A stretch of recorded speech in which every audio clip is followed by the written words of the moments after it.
Getting nasty on a Thursday. It's the Fast Lane on 101 ESPN with Andrew Marsh, Carey Davis, and Jamie Rivers. I'm Anthony Stalter, 202.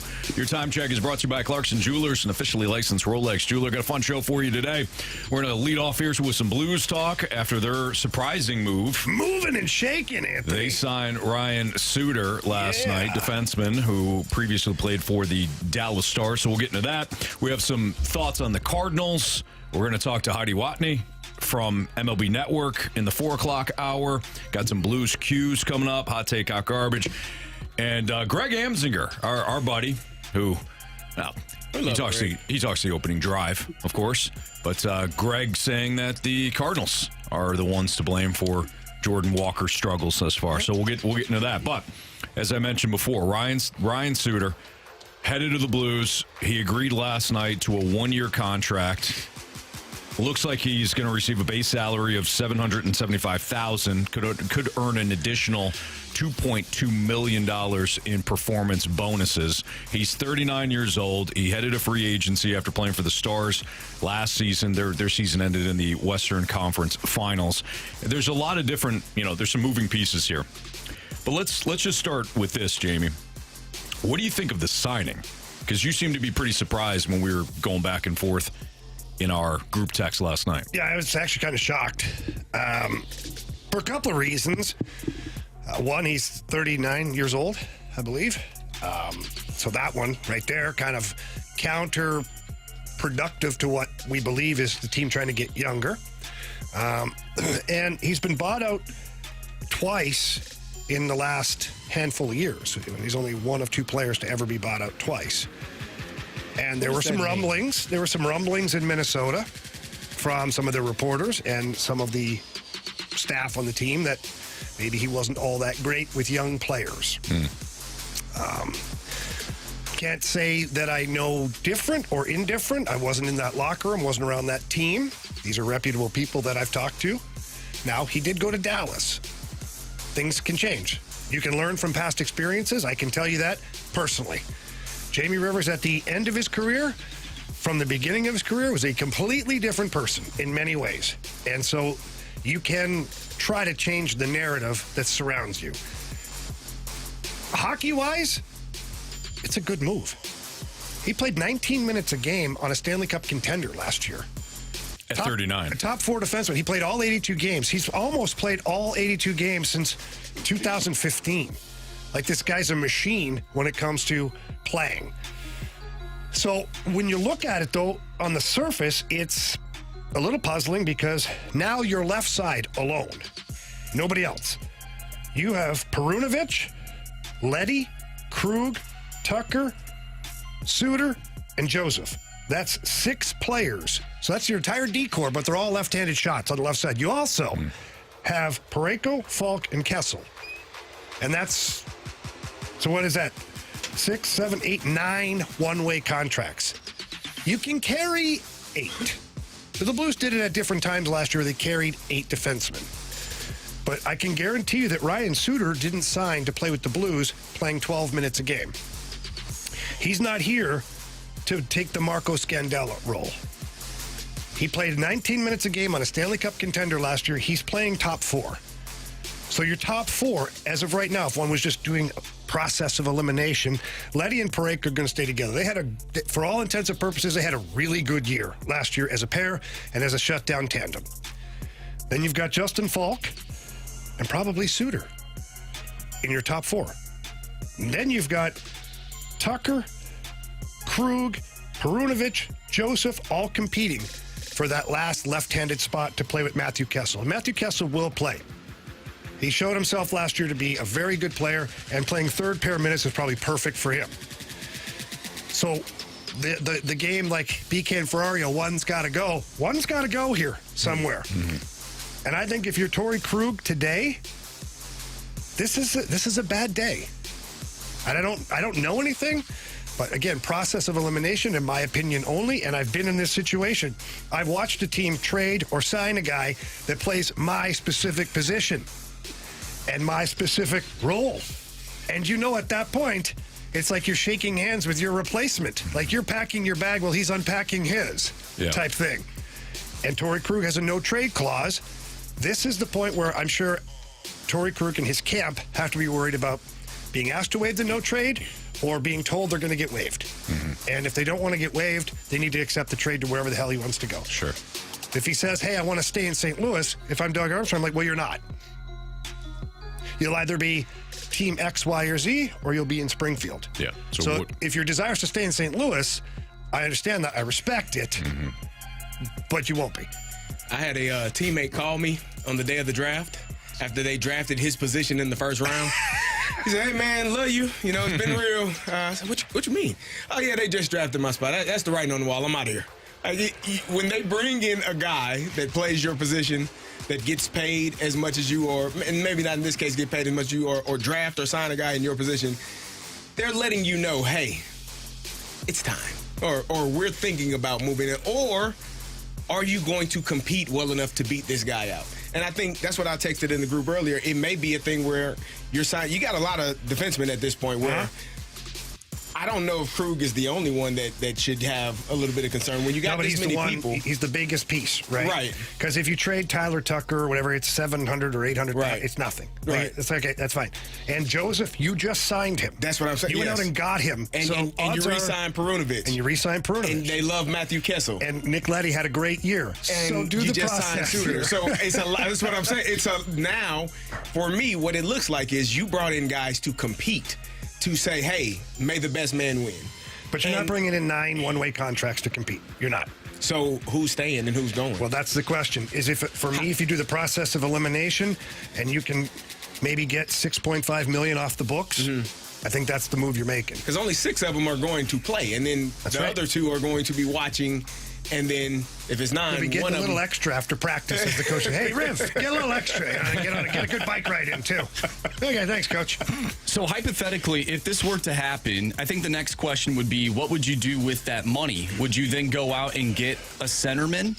No. Or would you just hold on to that money you don't end up spending to the cap? You're going to hold on to that money. It's the bottom line. You know, I said it yesterday. The Bally Sports, the regional sports networks are not kicking in their 20, 25 million anymore.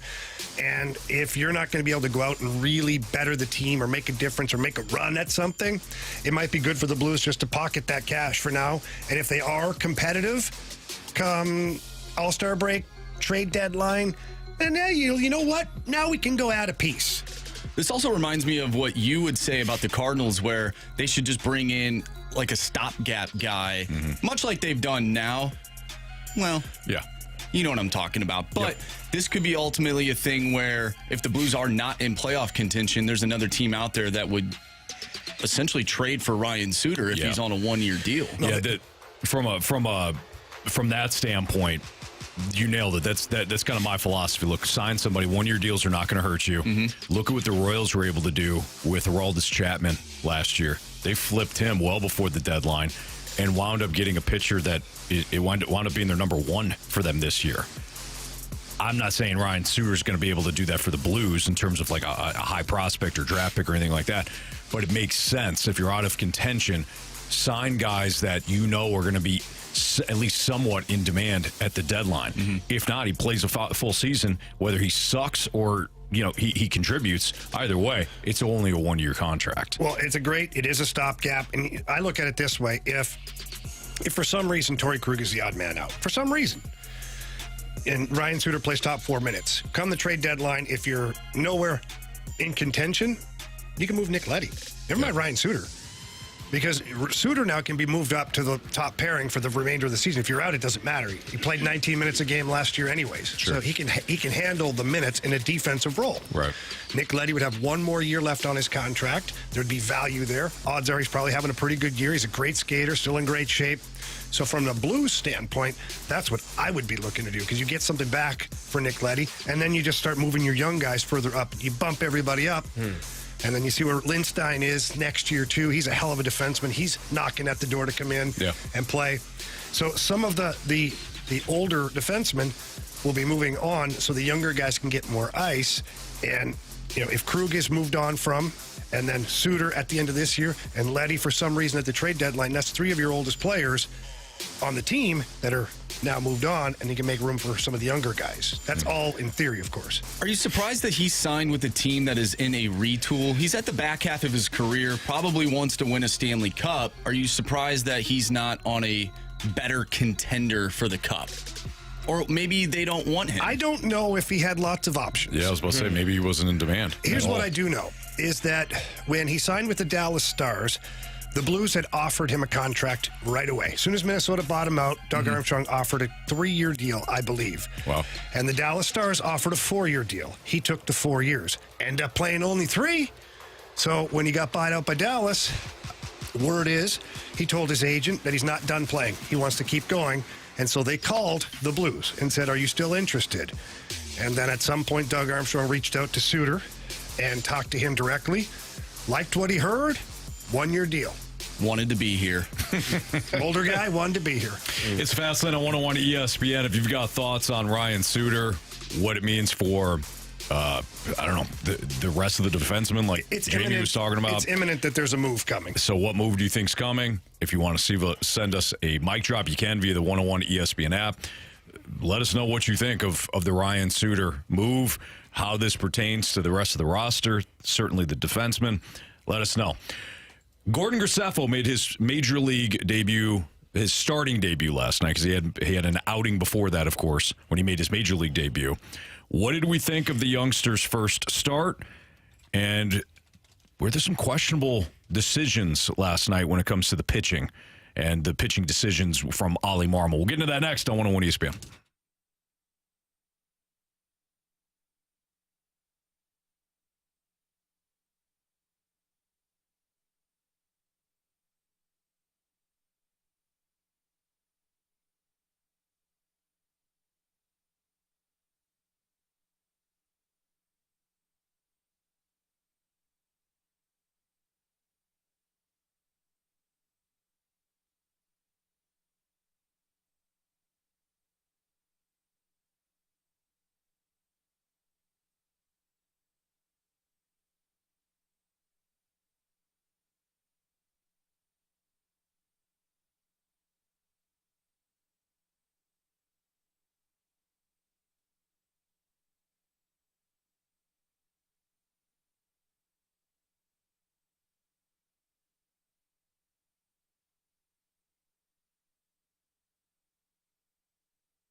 Fastlane on 101 ESPN. Andrew Marsh, Carey Davis, Jamie Rivers. I'm Anthony Stalter. It's the Fastlane.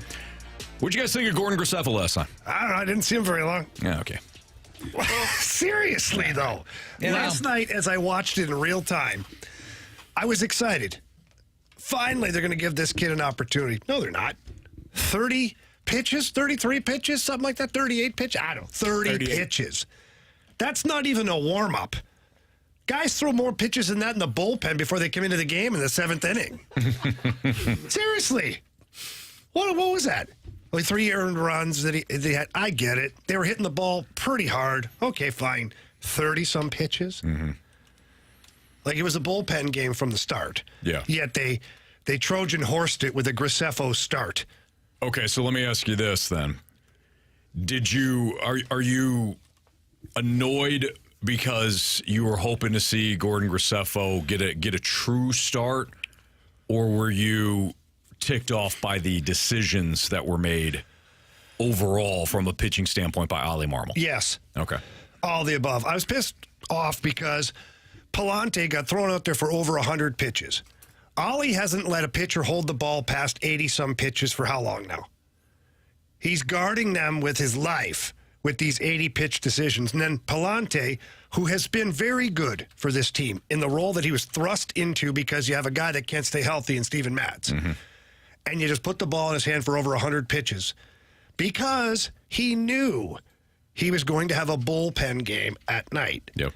So the decision to do all that, but he sacrificed the young arm in Palante because he didn't want to go to his bullpen hardly at all in that first game. And then the second game, Graceffo, they advertise he's the starter. Sonny Gray bumped back. Graceffo going to get his first start. You might as well just call him an opener. Yeah. He went one time through the order, and that's it. Mm-hmm. How about you let the kid figure some things out? And he got hit hard, whatever. Let him figure it out. I hate not giving the guy more than a spoonful. There's a whole meal in front of him, Carey. You give him a spoonful and tell him he's full at that point. No, I'm not. I'm not full. I didn't like it. I just didn't like it. And it paid. And in the end, they paid for it. Because the bullpen, because it was a bullpen game, the way it was set up, Cardinals lost. The bullpen blew it for him. I agree with you. I think, having a defined role allows a player to have the best success. We saw this with Palante. We saw it with Liberatore. Is he starting today? There was kind of some, at times, we don't know if he's going to start this week. He's going to be in the bullpen. Like when you are a player, especially a young player, those roles are suited generally for older players. Like you show up, are you playing today? I don't know. Yeah. But I'm ready, coach. Like that's, the older guy can handle it. The older guy can handle that. But a young player having a defined role, knowing exactly what you're doing, how long you're going to be doing, knowing the expectation, it makes that role much easier to dive into. And so we'll see what his next start looks like if he gets another start. If Graceffo gets another opportunity to start a game. That's the problem. He's going to be back in Memphis today. May not. And again, to your point, that is a problem because as a young player, knowing what you're doing and how long you're doing it for makes life easier for you. So, I think those two games, in my opinion, was a missed opportunity for the Cardinals. I know they've been playing extremely well, but you shouldn't lose both of those games. You scored enough runs. You just didn't score more than the opponent, and you allowed too many runs. So for me, I think that sweep, and I know it's just a 2-game sweep, but that sweep is the thing that continuously has me worried about this Cardinals team. Not that you are going to win every game. I do not believe that to be true. But how you play and how you finish and how you show up in games all throughout the entire team, bullpen, starters, hitters, fielding, all of those things tied in. At times, I've said it time and time again, it always feels like one piece or a couple pieces are missing from game to game. Yeah. What do you think? So I'm gonna divide my thoughts here. One, I thought Gordon Graceffo. I like the fact that he pounded the zone. He was in and around the strike zone consistently. A lot of times you see young pitchers come up. They're scared. And exactly. Unless they're a top guy and they're a bulldog, and it's like, I know I got 97, hit this. I didn't think Gordon Graceffo tried to dance around the strike zone. I loved how he attacked hitters. The Salvador Perez strikeout that he had. That was one where you're like, Salvador Perez either got fooled or he was completely off balance. I usually look at the hitters when it comes to watching young guys. It's not a veteran needs to hit his location. when it comes to young guys, are you around the strike zone, and do the hitters look uncomfortable? Salvador Perez looked uncomfortable. There was a couple other guys who were like, okay, he's got him off balance. Otherwise, I think they're on him. So there's a lot of growing that needs to happen for Graceffo. I don't think that's saying too much. And obviously there was a fair amount of hard contact too, which you don't want. But otherwise, I thought that for his 3 innings, he looked like a youngster, but at least I didn't walk away thinking, okay, just another typical Cardinal starter. He throws low 90s, and he doesn't really locate, and he's always behind, and and throw hard, and the ball's always in play. Like, that's your typical Cardinal starter, right? To what you said, though, I agree, Jamie. I agree completely. I think this team is so petrified sometimes that they don't allow their young guys to just go. Unless it's Brendan Donovan, and they didn't have much expectation. Or Tommy Edman. Tommy Edman, mid-season, we need a guy. Larson, you can play a little bit. Same thing. Like, they try to protect their young guys so much. It's almost like, Tommy Boy with a pretty new pet, and he's just until there's nothing left, and you don't, and then you trade him. I would have loved to see them give Graceffo an actual start and say, go, be a pitcher, just go. I'm not worried about. We're not going to tell you when we're going to pull you out. We're not going to tell you what the pitch count is. Just go, pitch. Yeah. In fact, nobody talk to him. Let him go pitch. Just pitch. Because ultimately, that's what you need, right? You need guys that are going to pitch, not just throw. And we know Izzy. He's phenomenal with these young guys. Yeah, and he works a lot of times with these young guys. He's not telling them to throw. He's trying to teach them to pitch. So I find it hard to believe. Especially if he doesn't have 97 plus in his pocket. I find it hard to believe that these guys aren't getting some instruction when it comes to don't just throw, don't just do this, don't just worry about your pitch count, and actually pitch. Yet, how many times do we actually see it at the big league level? We always used to say, I say the older guys, when I got towards the end of my career, we'd have a young guy come up to play. And you'd have good communication with the coach because the young guy would be paired with me or whatever. And I just tell the coach, tell him the systems. And don't tell him anything else. Yeah. Don't tell him about the players. Don't tell him about the matchups. Don't tell him about who to get on the ice with or against. And don't yank him off the ice if for some reason it's a bad change. Like, that's it. Because I'm not going to talk about this with him. What I'm going to talk about him is how awesome this is. You're playing in the NHL, man. Get out there. Ride the horse. Like, go. Yeah. And that's how the kid, to make a mistake, be like, hey, dude, I made that mistake 10,000 times. Right. I'm still here. Yeah. Right. Don't worry about it. Yeah. This is what I want the Cardinals to do. Give him the ball, look at him if you're Oli, and just say, hey, go get him, kid. I got all the confidence in the world. Yeah. Go show these people what they're missing. And if it's not a good start, it's okay. Fine. Because every pitcher that has played this game has had bad starts. Yeah, I'd be like, go look at Lance Lynn. Ask him about his last start. Yeah. Every Lance? player has had bad moments, and so it's part of the game. It's part of growing, but you have to go through that in order to become successful. And if you're not ever allowed to fail, you're probably not going to have a chance. Play the game uptight then. I can tell you from my own personal experience. I agree. And my first couple of years, because I was told, I was an offensive defenseman. I was told, don't skate the puck past the blue line or you're benched. And I was like, I don't want the puck. And you get to the blue line, you're like, I don't want the puck. I don't want the puck. And then you become a guy who looks tense and scared and nervous. And start making mistakes. And you do. You make mistakes because you're not making real plays. Right. And for Graceffo, he's not pitching. Now he's trying to dot certain things to make sure he's perfect, and you can't be that way. Nobody's perfect. No. Yeah. We get a text to the Air Comfort Service text line says, it would have made more sense to start Graceffo in game 1 yesterday. Okay, but only if they would have given him a true start. Otherwise, it'd have been screwed because your bullpen would have been eaten up in game 1, and then Palante would have had to throw 150 pitches. And two, you don't know if he's going to get bombed either. You know, he's a young guy. He's facing a pretty good lineup. Let's say they did have every intention. They give him the game 1 start, and they're going to let him pitch, right? And then he gives up 10 in the first inning, and now you're screwed for 2 games. It's a lesson to learn. Keep playing. No, I agree with that, but there is an element that comes into play here when it comes to thinking about how you want to set up your bullpen. Otherwise, Jamie, you make a fantastic point about let the kid play. Let's see what you got. It's like anything in life. You learn from your mistakes. Yeah. And if you don't learn from them, then you got a problem. Right. If you have an employee or a teammate or whatever it is that doesn't learn from their mistakes or can't cope with making a mistake, like I've been around people that can't handle it. Like they just break down, whether it's athletes in business, whatever it is. They make a mistake and they panic, and you find out quickly, okay, this is not a person that can handle this type of job or this type of stress or this type of sport. Yeah. And so that person will always blame other factors, other things, like immediate. It's their fault. It's somebody else's. I had a coach tell me about repeat offenders. He said, in the real world, repeat offenders go to jail. They go to prison.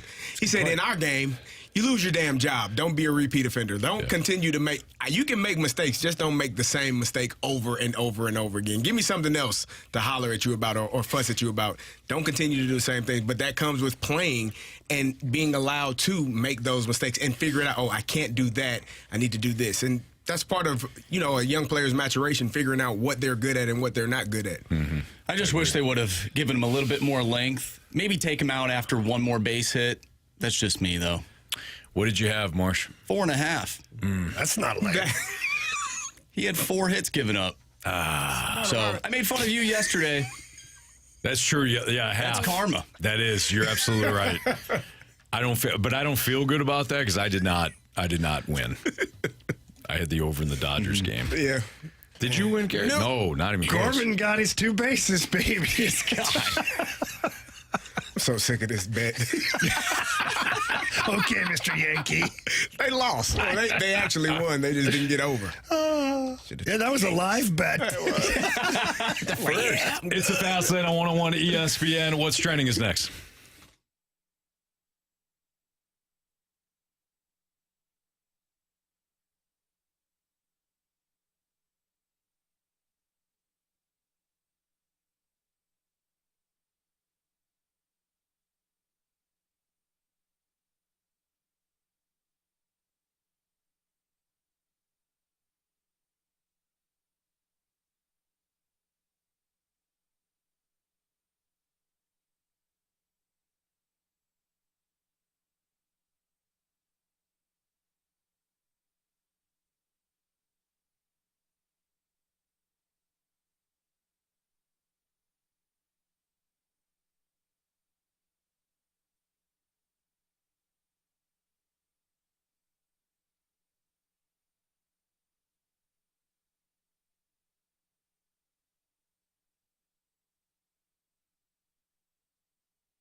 Hey, it's Carey, and if you're a contractor or own a business that needs recycling, you need to learn about my good friends over at Scrap Mart Metals.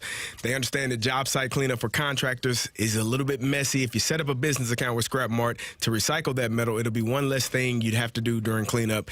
You'd be amazed at how the scrap metals add up and how it can truly help your business's cash flow. If you own heavy equipment, it breaks down time and time again. You get frustrated with the repairs over and over again, and eventually it's going to break down for good, and you're going to have to get rid of it. Scrap Mart will come get it out of your way. They'll haul your equipment to one of their locations and get you a check the same day. They have 3 convenient locations: Valley Park, Peevely, Jonesburg. If you want to haul it yourself, you can do that as well.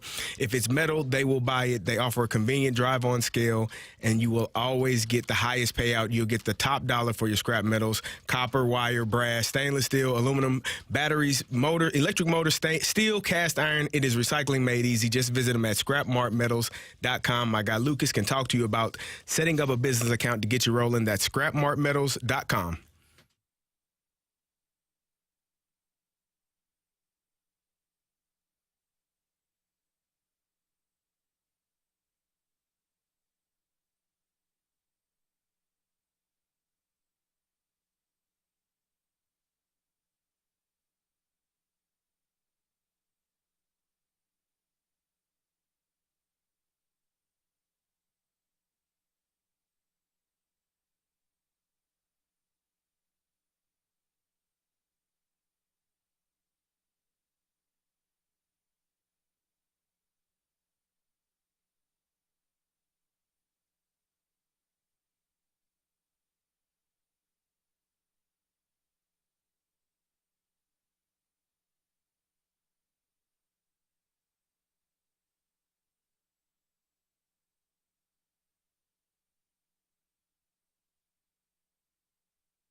101 ESPN Sports Center. I'm Andrew Marsh. It's time for a Sports Center update driven by Johnny Londoff Chevrolet and Johnny Londoff Autoplex. The Blues have agreed to terms on a one-year contract with unrestricted free agent defenseman Ryan Suter. The deal is worth a base salary of $775,000, includes up to an additional $2.225 million in performance bonuses. We talked about Ryan Suter joining the Blues earlier in the show, and if you missed that, make sure you go to 101ESPN.com or check out the free 101 mobile app. Just head to the podcast page. It's all brought to you by Dobbs Tire and Auto Centers. We'll also dive into some Blues cues today, so if you have any questions, send them our way to the Air Comfort Service text line 314-399-9646. The Cardinals lose both games of the doubleheader yesterday to the Royals. The Birds are off today, but will take on the Cubs this weekend with the 4-game series starting tomorrow at 7:15 with Sonny Gray taking the mound for the Cards. We have What's Trending coming up next. I'm Andrew Marsh, and the Sports Center update is driven by Johnny Londoff Chevrolet and Johnny Londoff Autoplex. See them at londoff.com. Chevy, together we drive. Are you kidding me?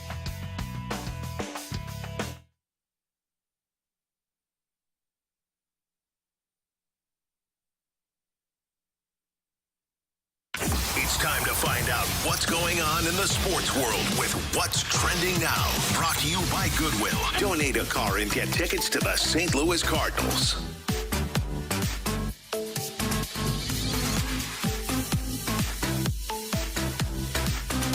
Welcome back to the Fast Lane here on 101 ESPN with Anthony Stalter, Jamie Rivers, and Carey Davis. I'm Andrew Marsh, and it's time for What's Trending.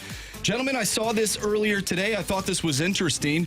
The AHL Board of Governors approved a 23-team playoff format for 2025. The format has been in place for the past 2 seasons and will be revisited after the current AHL CBA expires. Now, we're always talking about expanded playoffs, but I think this is a little overboard.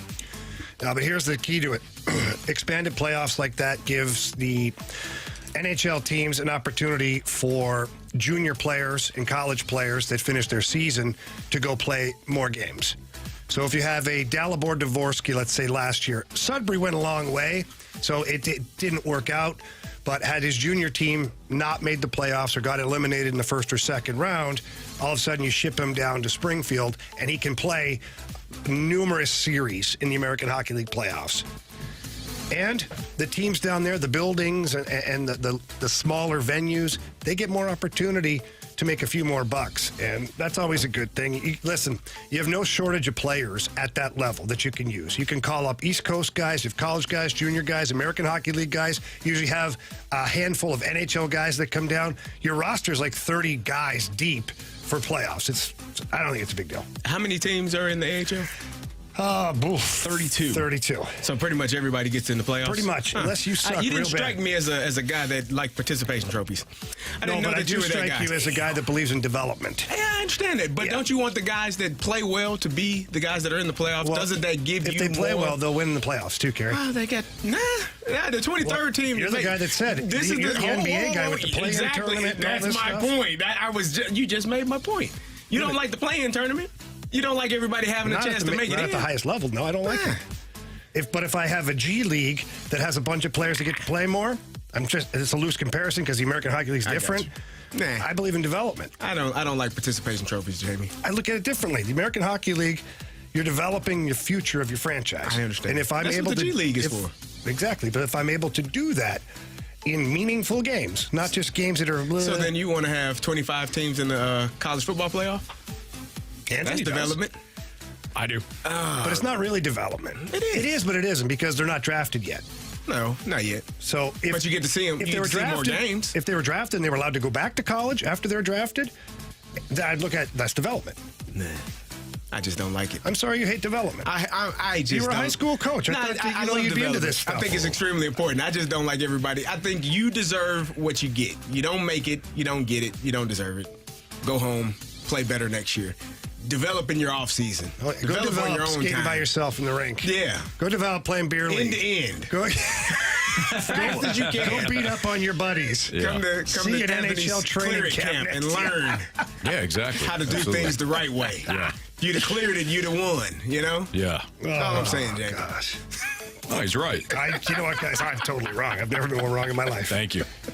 Guys, we've had the discussion. Be nice. I mean, it really is. It's nice that you Finally admitted it. admitted that. Yeah, it's taking some time.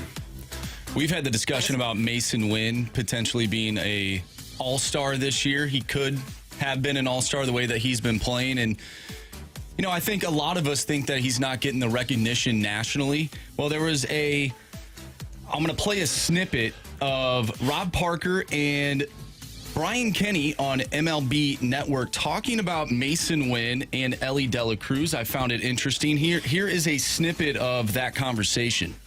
Who are you saying should start over Elly De La Cruz?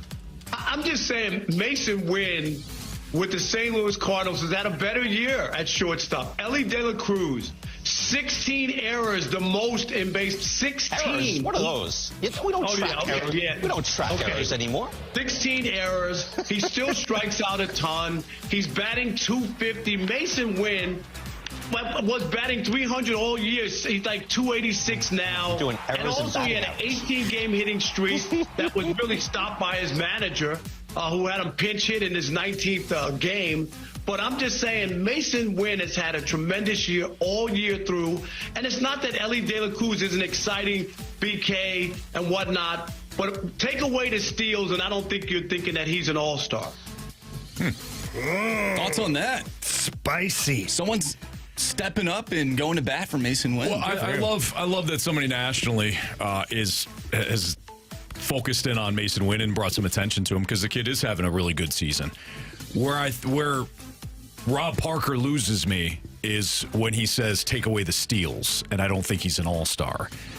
I never buy into that argument, right? Like I never got that argument. Well, if you just take away something that he does really well, he'll be an average player, or he'll be a below average player, or take away something he's great at, and That's you know why what? You'll think differently of him. Yeah, well, no, But I think he's got point, 45 steals.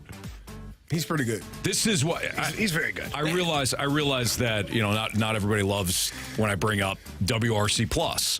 It's an all-encompassing stat that tells you how good of an offensive player you are. We're not just focusing on they're just home runs. Well, home runs are a part of that. Stolen bases are another area that falls into how good are you at creating runs for your team? Yeah. And runs, Carey, you preach this all the time. If you score runs, if you score enough runs, you typically win more games than you lose, right? Usually how it works. Well, Elly De La Cruz, 123 WRC plus, Mason Wynn, 110. Mason Wynn is part of this conversation. He's had a really good year. But I don't like how somebody says, take away the steals, he's average. I think what they mean is, what else does he have that makes him an all-star? He's Whereas really Mason Wynn, they're looking at several things, or this in particular guy is looking at several things that Mason Wynn does that make him an all-star. Well, there was something. I know. I'm trying to justify why he would say he's got or 36 more steals. He's got, let's see here, 4 home runs. He's got 11 more home runs. I mean, is he a better defender than Mason Wynn? No, he's not. The thing, I think Nick Wright, I think that's who said while Rob Parker was talking, we're doing errors and RBI. I mean, errors and average now. That was Brian Kenny, average. right? Was it Brian Kenny? Yeah, okay. Brian Kenny. He was joking, but that's essentially. I think he was. I hope he was joking. He was joking. He was also being Brian Kenny. Brian Kenny can be really. But that's where we are. Like nobody cares about your batting average and errors. It's like, did he hit a home run? That's where we are in baseball. I hate this baseball. Like, I hate the way that it's played now. Mm-hmm. Like, where batting average does not matter.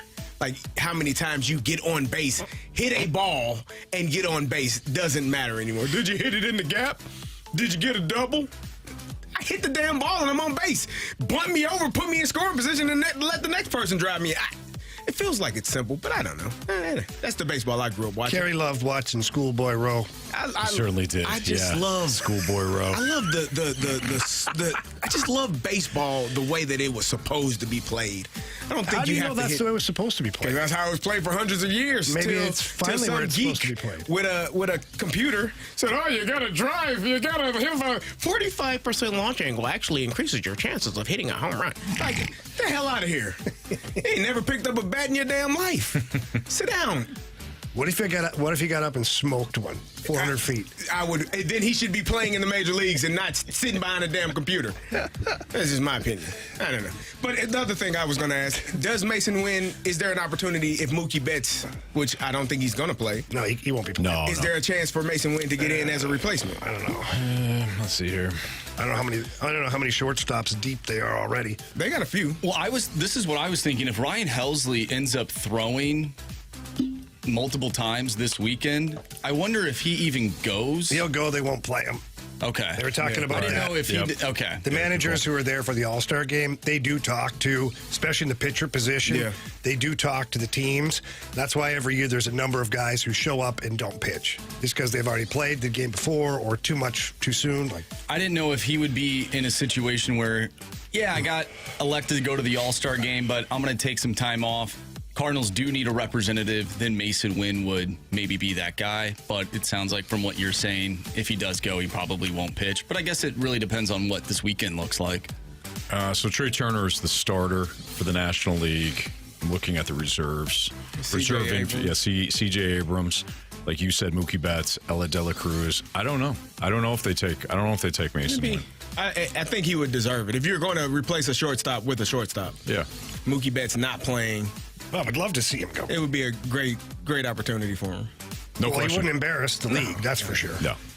All right. There was a comment made by somebody who just signed a new contract that I think CD looked at it and was like, "What are we doing here? What? Why are we not chasing championships?" We'll get into that next on 101 ESPN.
Chris Paul recently inked a new contract with the San Antonio Spurs. And this is something that may have caught some people off guard. After hearing why he signed with the Spurs, it definitely caught CD off guard. I'm interested in Jamie's thoughts as well. It's Fastlane on 101 ESPN. So Chris Paul could have opted to chase that elusive NBA championship by signing with a contender, maybe accepting a lesser role. Instead, he went to a Spurs team that, while some think that is on the rise because of Wembanyama, it still went 22-60 last year. Mm-hmm.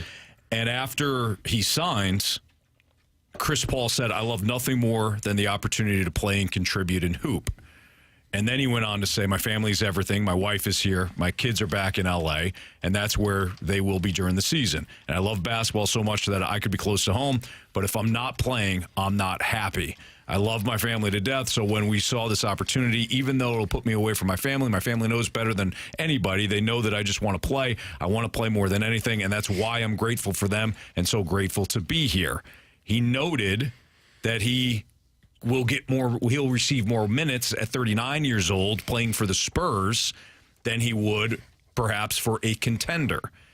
So if you boil it all down, Chris Paul chose playing for a bad team over being a role player for an opportunity to potentially win a championship. What was his contract? What did he sign with the Spurs? Just out of curiosity, because I think it was, I want to say $10 million. But how many years? I think it was a 1-year deal. Yeah, I think it was a 1-year deal. So that's the part that I don't know. Well, maybe it makes more sense than we think. Is if Chris Paul goes and signs a 1-year deal on a contending team and is a role player or a bench player, let's say it's even to the point where he's off the bench. Mm-hmm. He's probably not getting a contract the following year. His career's probably over, unless he's going to take bare minimum to stick around and be a bookend on the bench. He goes to San Antonio. Maybe he has a good year as a prominent player. Now, maybe there's more money. Maybe there's a 2-year deal on the table. Maybe a contender that is wants him to now play. I don't know. Maybe there's no contender involved, but maybe he extends his career by a year or two. I don't know if he needs the money. I don't know. Maybe. I don't think. I don't want to count his pockets. We don't know this. You're right. I don't want to count his pockets. I've seen a lot of guys that made a lot of money. I have to. And then I would nothing. Yeah. We have people looking for loans in the summertime. 100%. So maybe it's that, or maybe he just loves playing basketball. Like Joe Thornton, near the end of his career, was bouncing around, looking like he just loves hockey. He'd still be playing today if someone in the NHL would sign him. He'd probably play for below league minimum. Like, I know he couldn't, but he would. Yeah. So maybe Chris Paul is maybe that's where he's at. Yeah, maybe. I mean, he does love the game. Otherwise, it makes no sense. That's the part for me. Like, he's going to go down as one of the greatest point guards to play the game, but there's always going to be that asterisk by his name. But he never won a championship. Like, that's what Charles Barkley deals with. That's what Dan Marino has to deal with. Like, when you're one of the greatest of your era, but you don't win a championship, people will always pinpoint that as why you are not the greatest. Yeah. And to hear him say, "Yeah, I just want to play. I don't care about, I chose playing time over actually winning a championship," that kind of, I think it would have been better if he said, "I can contribute, and I feel like me contributing will help us win a championship." Like, that to me feels better, but this just feels dirty to hear a professional athlete say, who has made all of the money in the world. So it wasn't about the money. Like you say, he signed a 1-year, $10 million deal. It wasn't about the money. It's about playing. But that always goes to the question that we ask. Would you rather, be the best player on a team that loses or, a role player on a championship team? And your money is equal. Which one is it? And I guess he's saying, I'd rather play the hell with the championship. Yeah. And that kind of... Do you think maybe we're just dissecting the words that he chose, and maybe he didn't really verbalize it the right way? It maybe because the headline said he chose playing time over championships, which could be misleading. I mean, the people who write the headlines, they do that for a reason. But the Spurs, the Spurs of old are not what they. This is not they won 22 games last year. So this is not a championship team. Yeah. They're still a ways away, and he's going to play. He probably wants to start. Probably feel like he's going to be the best option for them to do that. It just felt weird to hear a professional player say, at the end of my career, I want to keep playing. You're going to lose 30 games. You're going to win 25 games this year, and you're going to lose 50. And that's not going to be fun. Losing is not fun either. I don't give a damn how much you're playing. No. So let's see how he is towards the end of the season. What if his plan is to contribute in a major role for the Spurs and then ask for a trade at the deadline to the team that truly is a contender? Who's going to take a 40-year-old point guard? If you bring in a role, but why would they sign him in the offseason?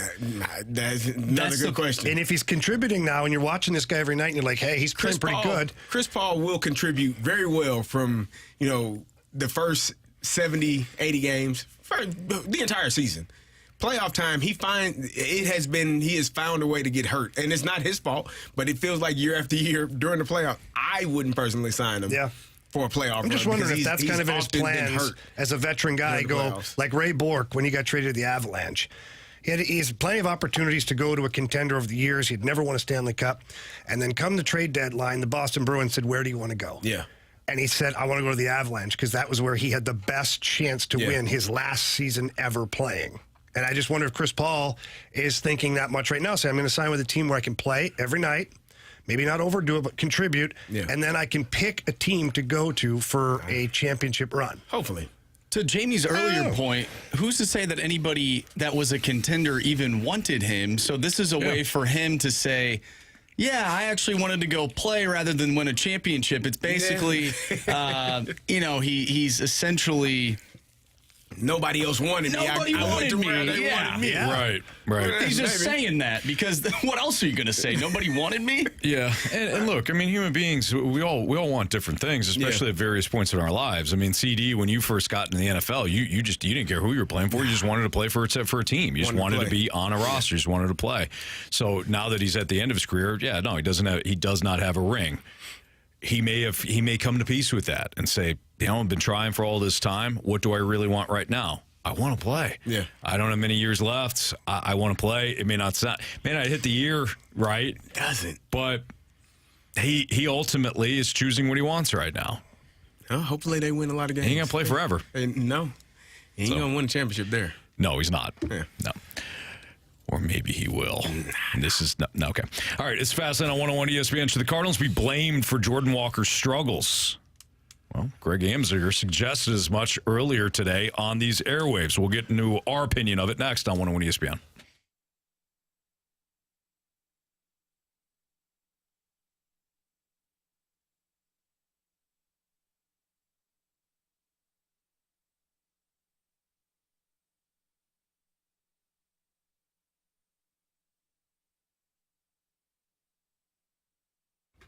Hey, it's Carey, and if you are looking for new windows, you need to reach out to Window Nation. If you're tired of paying those high utility bills every month because your home AC keeps running, it's probably because your windows are not energy efficient.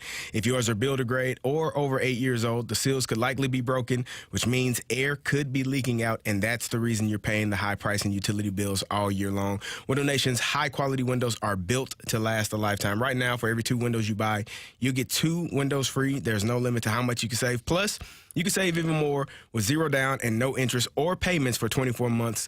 Window Nation's windows come with a lifetime warranty, and they can be installed in 1 day or less. They were even recently ranked highest on the Forbes list of best window installation companies, so you can trust that Window Nation has high-quality, affordable windows. Stop paying more than you have to. Schedule that in-home fast estimate right now at 866-90Nation or visit them online at windownation.com. Again, that's 2 free windows with every 2 you buy.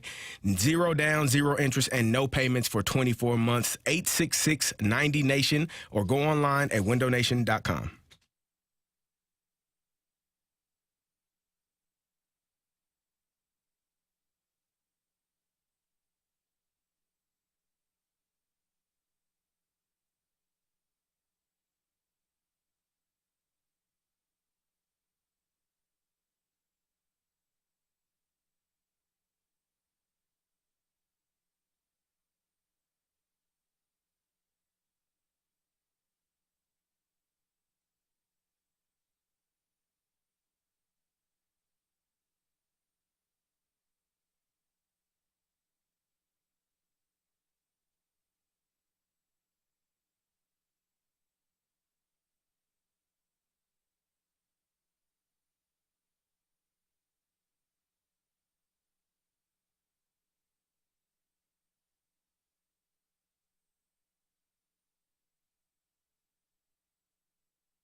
It's a Fast Lane on 101 ESPN. Greg Amsinger of MLB Network joins the opening drive each and every week during the baseball season. And Randy Carricker, Brooke Grimsley, and our guy Dan McLaughlin had Greg Amsinger on today to discuss a variety of topics, including Jordan Walker. Here's what Amsinger said about how he knows people at the MLB Network that are angry that Walker is still in the minors and is still struggling overall. I'm going to be honest with you. The name Jordan Walker is extremely polarizing at MLB Network. Our analysts, our former players, are adamant the Cardinals screwed him up, messed him up. They can't stand the way the Jordan Walker saga has played out, all the way back to when he was sent down because they wanted him to launch the ball in the air more. Our baseball purists, the guys that broke into the league in the 80s and played long careers successfully hitting baseballs, they hated that approach. Finally, you have this large athlete who is a hit for average guy, and we saw that work out fine for Frank Thomas back in the day, Jermaine Dye back in the day, Matt Holliday, for crying out loud, back in the day, large physical right-handed bats that weren't necessarily dead pull trying to hit homers every AB. So they couldn't stand the mental approach that they wanted Jordan Walker to have at the plate, and they think it messed him up, and it screwed up his evolution as a hitter. So from all of the guys I've talked to, they would love to see Jordan Walker in a different organization. That last comment certainly stood out the most when he says some of these guys would love to see him out in a different organization, as if other organizations couldn't, quote-unquote, screw up Jordan Walker either. But, Carey, I know that you have a lot of opinions on Jordan Walker. You hated the way that the Cardinals sent him to the minors last year, not to work on his launch angle. That was the narrative. They want him to hit line drives. They want him to get the ball off the ground more. Launch angle just kind of became a catch-all for that. But you think the Cardinals are to blame too? Well, I was looking at some numbers for Jordan Walker. Last year he batted .276, had 116 hits in 117 games, 16 home runs. Not bad, right? That's not bad. There's another player on the Cardinals roster who last year batted .261, had 111 hits in 117 games. That player is Lars Nootbaar. And so you're looking at a play, Lars, and the age difference obviously matters, but the number of opportunities that you get. When Jordan Walker was getting those opportunities, we can complain, he's hitting the ball on the ground. He hit for .276. Again, and that goes back to my point where you're talking about Brian Kenny. We're talking about batting average. Nobody cares about it anymore, but as far as I can tell, when you get a hit, that means you're on base. That means you have a chance to come around and score if the players behind you can drive you in. Or if something wild happens, you move to second, wild pitch, pass ball, you're at second base. Now, you figure out a way to get to third and you figure out a way to get home. Whatever the case may be, getting on base matters. What he did last year was for a rookie, was outstanding. And when I hear Greg Amsinger talk about the Cardinals have screwed him up, talking about Jordan Walker, I think there's probably some truth to that, because what do the Cardinals need right now? They need a power right-handed bat, because the two guys that they thought were going to be that, one is probably not going to be here next year in Paul Goldschmidt. You have to have somebody replace it. So your natural inclination is he's big, he's strong, he's tall, he should be that player, because that's what we need as an organization. We got to have a right-handed bat to hit the ball out of the ballpark. What are they talking about they're looking for at the trade deadline? A right-handed bat with power. So we're going to make this player be that, even if that's not what he is. What he is a guy that can get on base, hit for average, and he also hit 16 home runs in 117 games, which means to me eventually he's going to start hitting the ball with power out into the gaps, over the fence. But you're in such a rush to recreate that, to get that right now, because that's what your team needs. You're going to force him to be that when he's not there yet. He may not ever be that, but you're going to force him to be that. And essentially, you are screwing him up, because you're changing what he has done his entire lifetime. You know how many people probably look at Reggie Miller's shot and said, that's ugly, he shouldn't shoot like that.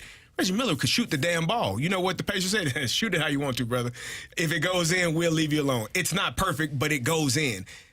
Good coaches figure out a way to say, hey, be who you are, do what you do, regardless of what we need. You're hitting for average, you're hitting the ball on the ground, but you are hitting it hard. Eventually, some of those shots are going to get air, and you're going to start hitting it where we need it to go.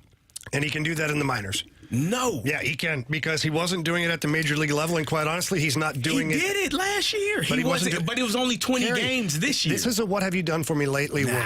We watched Nolan Gorman go 3 weeks without a damn hit. But he played every damn day. Carey, hang on a second. He also he played every day. I'm sorry. Go ahead. I'm just saying. He also dominated AAA baseball. He was so good, he worked his way out of AAA baseball. And you can, listen, I can cherry pick a guy on every team in the league that probably matches Jordan Walker, but they're probably not 21, 22 years old. So you got a young guy who came up last year, had some success-ish. I think he had really good success for a 21-year-old. This year. And you already 20 games. But you already had a crowded outfield. And here's to pile on to it. It hasn't worked in the minors. What's wrong? Why is it not working in the minors then? It's on the player. How many times have I said you've said that? 1,000 times. 100%. So why is it not on the player this time? But we also talked about young players and what they need. Yeah, he needs reps. Younger player. You're going to put that guy in your outfield right now? A younger player. Let's be honest, because what happens when you are a younger player, we just talked about not having the rope, the leeway to have mistakes, to not perform well, and automatically when I'm not performing well, I'm sent down. What does that do to your confidence? We talked about Gordon Graceffo earlier. You wanted him to pitch longer, have more opportunities, more pitches. It does something to your confidence, especially as a younger player, to be up and down. Yo, here, I'm here, I'm here, I'm not, I'm here, I'm not. It does something to you to where you're not able to get out of that funk, and you start to believe what they're saying or how they're treating you. See, I just disagree. I went through it. I went through it. Me too. Up and down, up and down, up and down, and you're either mentally tough or you're not. I agree with that. And right now it's like, it's in between his ears. He can't. He's in his own head. That's on Jordan Walker. What I think, but we're talking about two different things. If you are allowing a player to be who he is, who he has been his entire, what if Jordan Walker is Matt Holliday? How do we not know what how do we know they're not letting him be what he is in AAA right now? Well, if he was, how do we know? He would be here. No, but he wouldn't be because he's not having the success at AAA either. It's mid. His average is 251. Yeah, 251 in AAA baseball. What was his average last year in the majors? 276. Yeah, in the majors. He's fitting 250 something in the minors. I'd rather have him hitting 276 than 251. Yeah, but he's not going to hit 276 here if he's hitting 251. Year. But Carey, okay. I can go back. Jose Abreu. How great was he 2 years ago? He was unbelievable. Hall of Famer type guy, right? Mm-hmm. Where is he now? He's not. But that was like you and I think you should sign him for $20 million because what he did last year. Nah. Why not? I don't want him. Why not? What he did last year was really good. No. Well, but Jordan Walker, but he had an opportunity in the big leagues to fail, show over and over. I'm showing again. a loose comparison. I know. So to me, at 22 years old, if he's not able to have the success, if he's not the best player in the minor leagues, he's not forcing his way into a lineup that already has a logjam in the outfield. Never mind the big right bat. He's not the big right bat right now. No, he's not. And he may not ever be that. But I'm just saying, so why call him up then? I'm not saying they should call him up now. I'm saying they shouldn't have sent him down. I'm saying if you were going to let him fail. What do you think it would look like now? You got all these guys coming back. I literally watched Nolan Gorman strike out. It felt like every time he came, he also had 10 home runs in a month, Carey. And then I watched him for another month not hit a baseball. It's fine. I watched it. But where would you put Jordan Walker right now? Right now, I don't think he might not be. He might not be playing at this point. So then how good is he? How much is he developing if he's not playing? When all of those other guys were hurt and injured and they were trying to figure out a position, that was an opportunity for him to keep playing. But still, no, he wouldn't have because you're going to take Burleson out, Ciani, Donovan, like those guys. We got to take Walker as a better option than Dylan Carlson. Okay, fine. He would have played once every 5 games. Dylan Carlson was getting an opportunity to play. He just wasn't hitting. But so let's spin it. But if Jordan Walker's not hitting, it's the same thing. Let's say he's not hitting. If he's not hitting, then you don't play. That's in my opinion, that's anybody. But here's the problem I have right now is you're wanting him to play. Fine. He did play. He didn't hit. 20 games. But he didn't hit. So you're saying if he hits, he plays. Okay, but if he doesn't hit, is it better for him to play in AAA or sit on your bench like Dylan Carlson, who's rotting away right now and is going to really have to struggle to find? No, he should be in the minor leagues playing every single day, like he is. But, I thought you meant Dylan Carlson. My head was about to pop. Like he is. But earlier in the season, when he was going through his struggles, I would have liked to have seen him continue to figure it out here because he showed it to me last season that he was capable of doing it. And if you're telling me that the reason why you want him to be in the minors is to fix his swing, to be a more power hitter, to hit with... But are we sure that's what they're saying? That's what they said last year. But that is what they said last year. And when they sent him down, he was hitting the ball on the ground. So the Cardinals don't say anything. So we have to assume what is being said. I don't know what the hell they sent him down for, but I have to assume he's hitting the ball on the ground as he was last year. But he's still not even hitting it that well. You want him to hit with more power. And he might not be that guy. He might be a guy that hits 275, 280 every year and hits 20 home runs. He doesn't? But we don't know that. We don't know what he is yet. That's what I'm saying. Because he's 22 years old. Exactly. Yeah. Which is why I think he's in the right spot right now. I think you guys are making I've listened to you guys for 11 minutes now. He didn't say a word. Did he? No. I thought you had a few email stats here. I should have. No. I think you guys both make great points. I do. But I think ultimately your guys' main point is the same. We don't know what he is yet. And so as we tie this all into have the Cardinals screwed him up, how can they screw him up when we don't know what he is? And I thought, Carey, you made a great point about maybe they look at him and say, you should be this. Right. And if they're doing that and they're trying to make him into something he's not, then they will eventually screw him up. And I think that's what Greg was saying. I think that's what Greg's point was, and the people at MLB are saying. They're trying to make him into something that they don't think that he is. Like he is. Sure. If that's true. If that's true. If it's true. Then you are screwing this young player up because you're saying, oh, that's what coaches do though. Mm-hmm. Coaches see a big kid, oh, you're a fullback.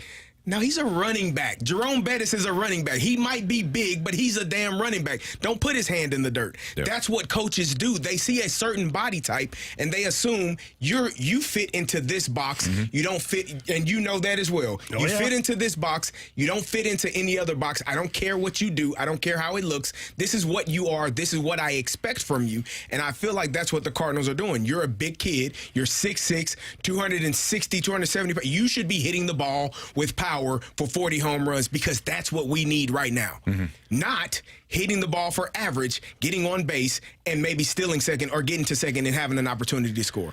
That's not what we want. That's not what we project you to be. You're a big guy. Hit the ball over the fence. And that's what I think what Greg is saying. They're screwing him up by making him or projecting him to be that instead of what he actually is. You know, maybe, and I've seen a couple of comments in the Snake Pit saying, well, the Cardinals can't develop talent. Maybe that's true. But, okay, Donovan, Edman, Gorman. We just had this conversation. Gorman, Ivan Herrera. They're guys, Newt, that are on the big league team. Well, you drafted this guy to be that player. Otherwise, you would have picked somebody else to hit base hits all over the field. Let's go back just a second. He played AA ball and then went straight to the majors. Mm-hmm. Didn't play any AAA. Then he got sent down, played a little bit of AAA. Then he got brought back to the majors.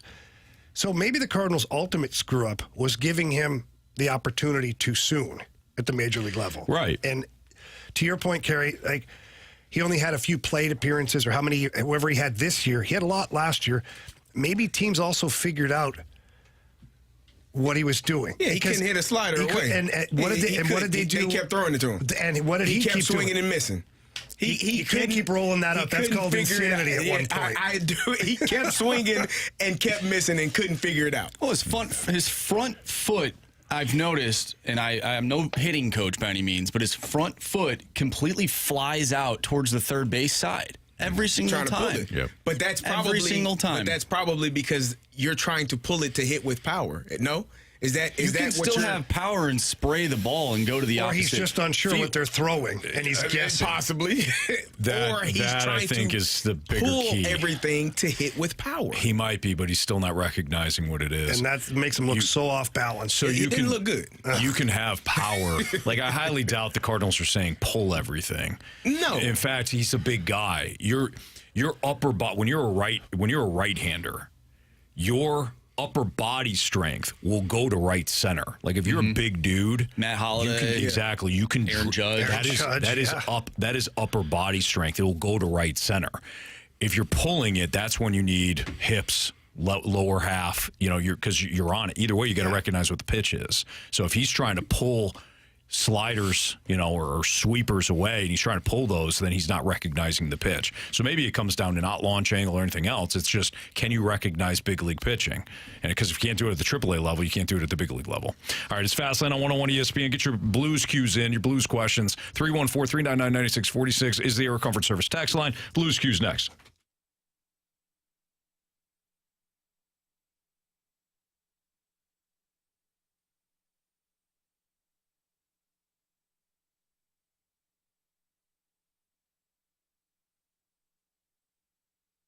I don't know how many times you walk into a store and you know that store has a bunch of sales going on, and then you're like, oh, well, okay, this sale's going on, and this also applies to this. And like, no, you can't stack incentives. You can't stack sales. You can only choose one. Not at Auto Centers Nissan Herculaneum, because they have their hail sale going on. They extended it, but just for a limited time while the vehicles last. You can enjoy massive price discounts with no payments for 3 months and no down payment available on select new and used inventory. But as I mentioned before, not all companies will allow you to kind of stack different promotions. Not at Auto Centers Nissan Herculaneum. All current Nissan specials and incentives are eligible on any affected new Nissan. That way you can stack up the discounts while saving thousands in the process. So they've discounted the hail sale vehicles. They also have July sales going on right now. You can qualify for both. You can take advantage of both. Over 700 vehicles, all in one location, out in Herculaneum. As always, 30-day new car return promise, complimentary lifetime warranty on new Nissan and eligible used vehicles, as well as complimentary one-year maintenance on new Nissan purchases. Start at AutoCentersNissan.com, and when you do head out to Herculaneum, tell them Stalter sent you. It's Auto Centers Nissan.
Now, it's time for the Fast Lane's Blues Cues.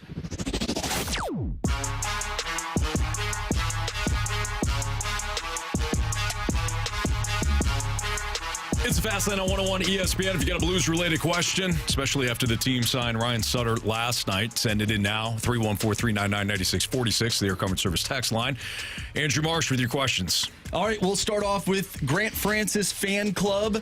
Say Krug is gone, then fills that spot, or who then fills that spot after 1 year of Suter? Does this hint that they think Lindstein is only a year away? Possible, or they go find another Suter on the open market for another year, just like the Cardinals are doing. I see what you did there. What? Another Suter. Another Suter. Oh, yeah. I didn't even realize it. Does he have a brother? Or? No. That's Joseph. Gotcha. They find themselves another player that fits the mold, just like the Cardinals have done for the last couple of years. And now it's a Lance Lynn, Kyle Gibson experiment while they wait for their young guys.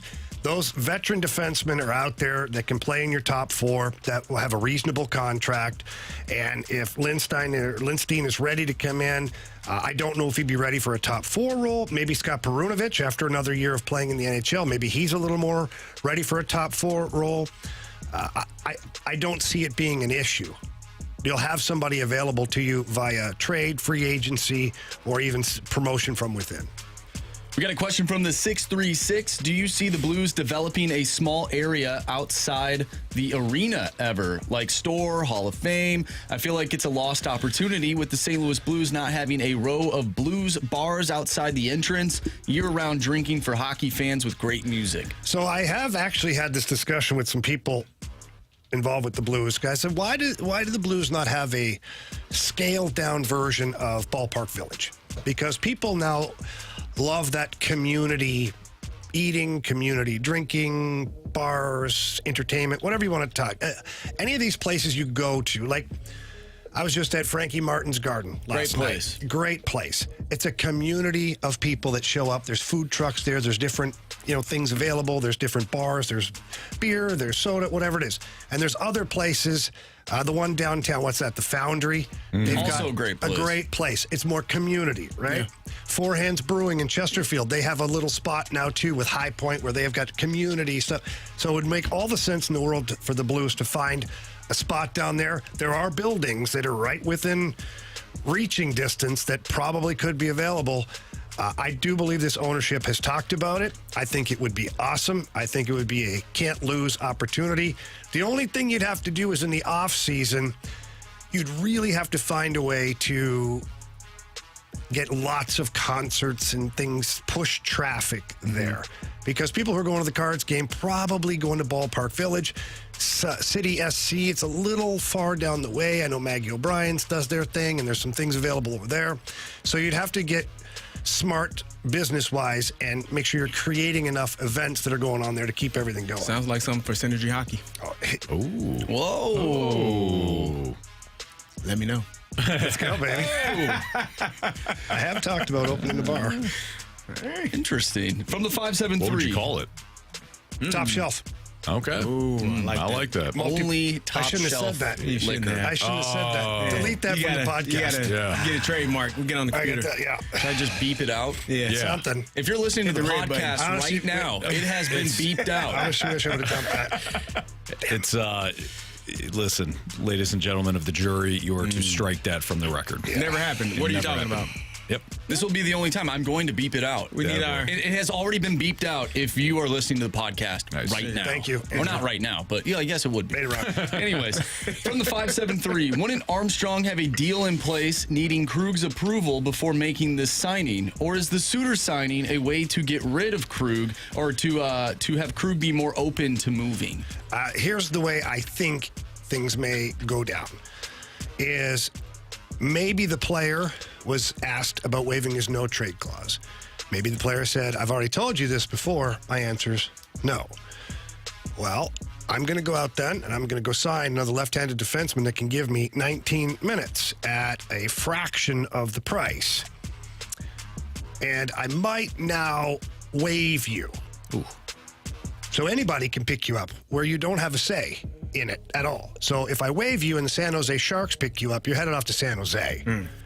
And nobody wants to play. So if you're not going to agree to the teams that I have current dialogue with, then you won't have a choice at all. So you may want to reconsider. I feel like that's kind of, and then there'll be some bad words muttered back and forth a little bit. You mother. Understandably so. The player would be pissed, and I don't blame him. Yeah, you mother fast lane. But I also don't blame Army for making business decisions. Last one here from the 217. Has there been any talk about an alumni game at this year's Winter Classic? Yeah, I don't know. The alumni game has kind of gone away the last couple of years at the Winter Classic. It was prominent during the first little while, and I was fortunate enough to play in the alumni game here at Busch Stadium against the Blackhawks. It was unbelievable. Come out onto the ice. There's 50,000 people watching. Awesome. It was really cool. It was an experience that I'll never forget. If they do have one this year, I would love to play in it again, go up to wherever we're going this year with Minnesota and just get after it. There you have it. There's your Blues cues here in the Fast Lane on 101 ESPN. Has Oli Marmol earned his extension from the beginning of the season? Oh, boy. Has he already done so? That's next on 101 ESPN.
101 ESPN Sports Center. I'm Andrew Marsh. It's time for a Sports Center update. Brought to you by Saliga Heating and Cooling. The Blues have agreed to terms on a one-year contract with defenseman Ryan Suter. We talked a little bit about that earlier in the show. If you missed anything from today's show, make sure you go to 101ESPN.com or check out the free 101 mobile app. You'll find all of our interviews and full shows there, and it's all brought to you by Dobbs Tire and Auto Center. Speaking of interviews, we'll talk with Apple TV Plus reporter Heidi Watney at 4:30, so stay tuned for that. The Cardinals, well, they lost both games yesterday to the Kansas City Royals. They are off today, but they'll take on the Cubs this weekend. 4-game series. It starts tomorrow with Sonny Gray on the mound. First pitch is at 7:15. Has Oli Marmol earned his extension from the beginning of the season? We're going to discuss that next, right here in the Fast Lane. I'm Andrew Marsh, and this Sports Center update is brought to you by Saliga Heating and Cooling, an independent American Standard heating and air conditioning dealer.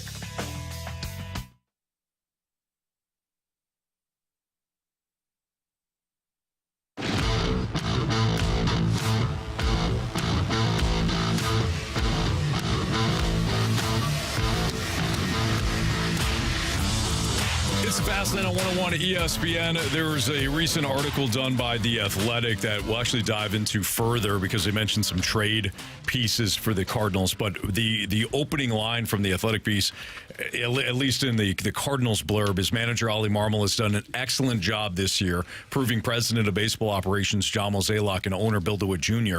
right in their decision to extend his contract in spring training. After a last place finish in 2023 and a slow start to the season, the Cardinals are now in second in the division and second in the NL wildcard race. Do you guys feel as though that Oli has already earned the contract extension? I think it's difficult to say that based on the fact that you didn't have to give it to him. I think that's an excellent point. He was already under contract for this year. For this year, but not. Yeah, so I forward. I thought it was a rush situation. You let players play out contracts all the time. Yeah.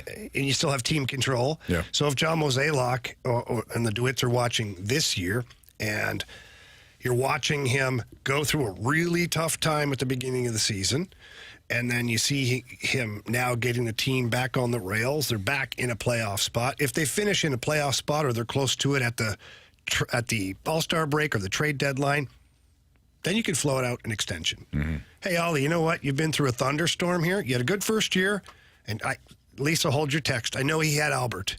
Okay, I know he had Albert. Can I real quick, though, on that? I thought that was an outstanding job that he did because that was not easy. Albert coming in, an aging veteran who's actually struggling. Yeah. Mm-hmm. That's not an easy job for a manager. No. That's one of the most difficult jobs. Now, I know he caught fire, and that made Ollie's job easier, yes. But when you have when you have Albert and Yachty and Waino all in one roster, and you're trying to manage them while also developing some of the young guys. I thought Oli did a remarkable job 2 years ago and doesn't get enough credit. Gets too much blame for a year ago. Yeah, and going back a year ago then, if we fast forward to that, he also had the challenge of trying to manage Waino. Yes. Who was going for a personal record while managing through injuries and poor play. He just didn't have it anymore. It's fine. He's 40 years old. He did everything he could as a Cardinal. He didn't have it, but Oli still had to manage through that and manage the expectations, and the team wasn't playing well. So, quite honestly, Oli has been battle-tested in his first 2 years as manager, but I would have waited. I wouldn't have given him the extension until I knew he's been through that storm, and you've come out the other side, and things are looking to be more positive, the way he's handling the team, the way just all these things encompassed together. I would look to extend him at the All-Star break or the trade deadline, somewhere in that area, but I would have waited. We talked about this a couple of days ago, what it looks like in a couple of weeks when all of your players are back healthy, how he's able to manage that. That, to me, is, along with what you were talking about, managing the aging superstar is one of the tough. Albert 2 years ago, Waino last year, and you can probably say Goldschmidt this year. Like, you're managing. And Arenado, too. Those guys are, the aging superstars is a tough thing to manage especially when you're a younger manager, like younger in age and younger in years as being a manager. So I think he's done a really good job with that. But what he does in the next couple of weeks is going to be a telltale sign as well to see how well this team goes forward. As far as the contract extension, I thought it was actually a good thing. It was, some people were bothered by it based off of last year, but those were the same people that I felt like forgot about 2022, where they had a really good team and a really good season. It just didn't go well in the playoffs for them. But I thought that signing him to a contract extension helped the team. You know who your guy is for the next couple of years. You're not going into the season with a lame duck manager with a 1 year on his contract. It's basically win and you stay, lose, and you're out. And so you kind of had an idea of who was going to be there and how we were going to go about things for the next couple of years. So I wasn't upset with that. I thought that was a good idea for them to do. And I'm not mad about it right now. I think he's done a really good job thus far. Hopefully they can continue to find ways to win games. Yeah, I don't believe in the lame duck thing. I don't. For a manager? For anybody. For a player, I think, well, for anybody, I don't. I just don't, because you either perform or you don't. So if I'm working here at Hubbard Radio, we have contracts here. And before my last year of the contract, am I supposed to go pressure John Kiowski that I'm going to be a lame duck broadcaster there? That's not a very comfortable position to be in, you know? I'd like my audience to know I'm going to be around a little bit longer. I mean, you tell me to go chase my tail. I don't have a tail, so guess what I'm going to do? Spin in circles. Yeah. Jason from the Snake Pit, he had a pretty good question. He's like, okay, well, what if you looked at the situation as it is now and say, would you give the extension now? So let's say Oli, they didn't give him the extension in the offseason. That's kind of what I was alluding to. Yeah, so for me, I still wouldn't. This is the most important stretch. This is the point I was trying to make yesterday about what is your actual role? What's most important when it comes to being a manager? You're managing the team. It's right there in the title. Baseball fans, we tend to think like, well, it's lineups, it's lineup construction, and bullpen decisions. Pre-game speeches. Yeah, that's it. And when they're losing, they're going to flip the spread and yell. Like that is what a lot of baseball fans think that's what a manager does. No, it's managing a situation where there's a lot of guys that are banged up, a lot of guys that their arms might be hanging a little bit, and you have to do what's best for the team to try to win that game that night while also having the eye on the future. Well, now we're in the second half. So it's pushing the right buttons at the right time, getting guys to perform at a level where you can chase the Brewers down, get past them, while also managing injuries and all that other stuff. Like, now is the time Oli's going to earn his job. It's not Kirk Cousins where I threw for 330. What do you want? Yeah, you threw the ball 5 yards at a time. That's not what we need. We need you to be red zone and third downs. How are you in the red zone? How are you on third downs? He's like, 350 yards today. It's a good day. We lost. It's a good day, though. We lost. It's a good day. And you stunk in the red zone. We kicked 4 field goals because you were checked down Charlie. You're trying to hurt my feelings right now? No, he's my problem now. Well, he was. You're talking in past tense. Yeah, but he's my problem now. Well, he was my problem. But he's still Kirky Cousins. Anthony, of all days, I'm wearing this Vikings That's where I was inspired. I was inspired by it. Unbelievable. Okay? So as a manager, it's not the lineup. It is about managing the damn team. Is it possible that the Cardinals also signed him because if you didn't sign him and they had a really good year, now he's essentially a free agent and the number changes for you, or he walks away and you're looking for another coach? He's still a somewhat inexperienced manager. I don't know if there's teams lining up for Oli Marmol. I mean, if he won the World Series, you don't think? I don't know. Doesn't that say something though? I was thinking that. If people are not lined up for your coach. I was thinking that same thing. I kind of, yeah. But what teams are lined up for a lot of the managers in baseball? Seriously. Greg Counsell was the one that got paid, but go around the league, who's like lined up for Most specific... of our puppets. There's a few managers. I saw a list of all the managers. They are. Half of them I didn't even recognize who they were. Of course. That's kind of what I'm saying right there, Marcia. Yeah. Where are we? Okay, but in every in every baseball city, what are we all talking about? The damn manager stinks. Okay, you can't name half of them in the league. No. But they're all important. I can't. That could be a problem though. It's like, who is this guy? What does he have to bring to the squad? I blame the front office on that. Well, 100%. I think a lot of people all these would agree with teams you. are run by the president or the GM. Yeah, they should have a lot more commercials with Oli in so people know who he is. Yeah, very true. That's a good call. Willie says Kirk went to Anthony's check down camp. Willie, I will never run a check down camp. No, Ever. check down I is will important. never as run a a check running down back. camp. As a running back, the check down is one of the most important aspects of the pass game. You can run that because you camp. can check it down for 5 yards, and I can go get you 15. That's a first down, Anthony. Okay, the problem, Carey, is that guys like Kirky and Sam Bradford think that is the key right there. The check down's the entire offense. It's an essential part of the offense. It can't be the offense, though, is my point. No, it shouldn't be. I like this. But you check it down. And Kirky's running the check down offense. You check it down and let that running back go get that yardage for you. That's how you get 350 yards. Super Bowl champion Carey Davis. What position did you play? Running back. There we go. It's a fast lane on 101 ESPN. We need a new Gauntlet contestant. 314-399-9646. If you want to play in the Gauntlet, text in Gauntlet. We're going to play in 15 minutes.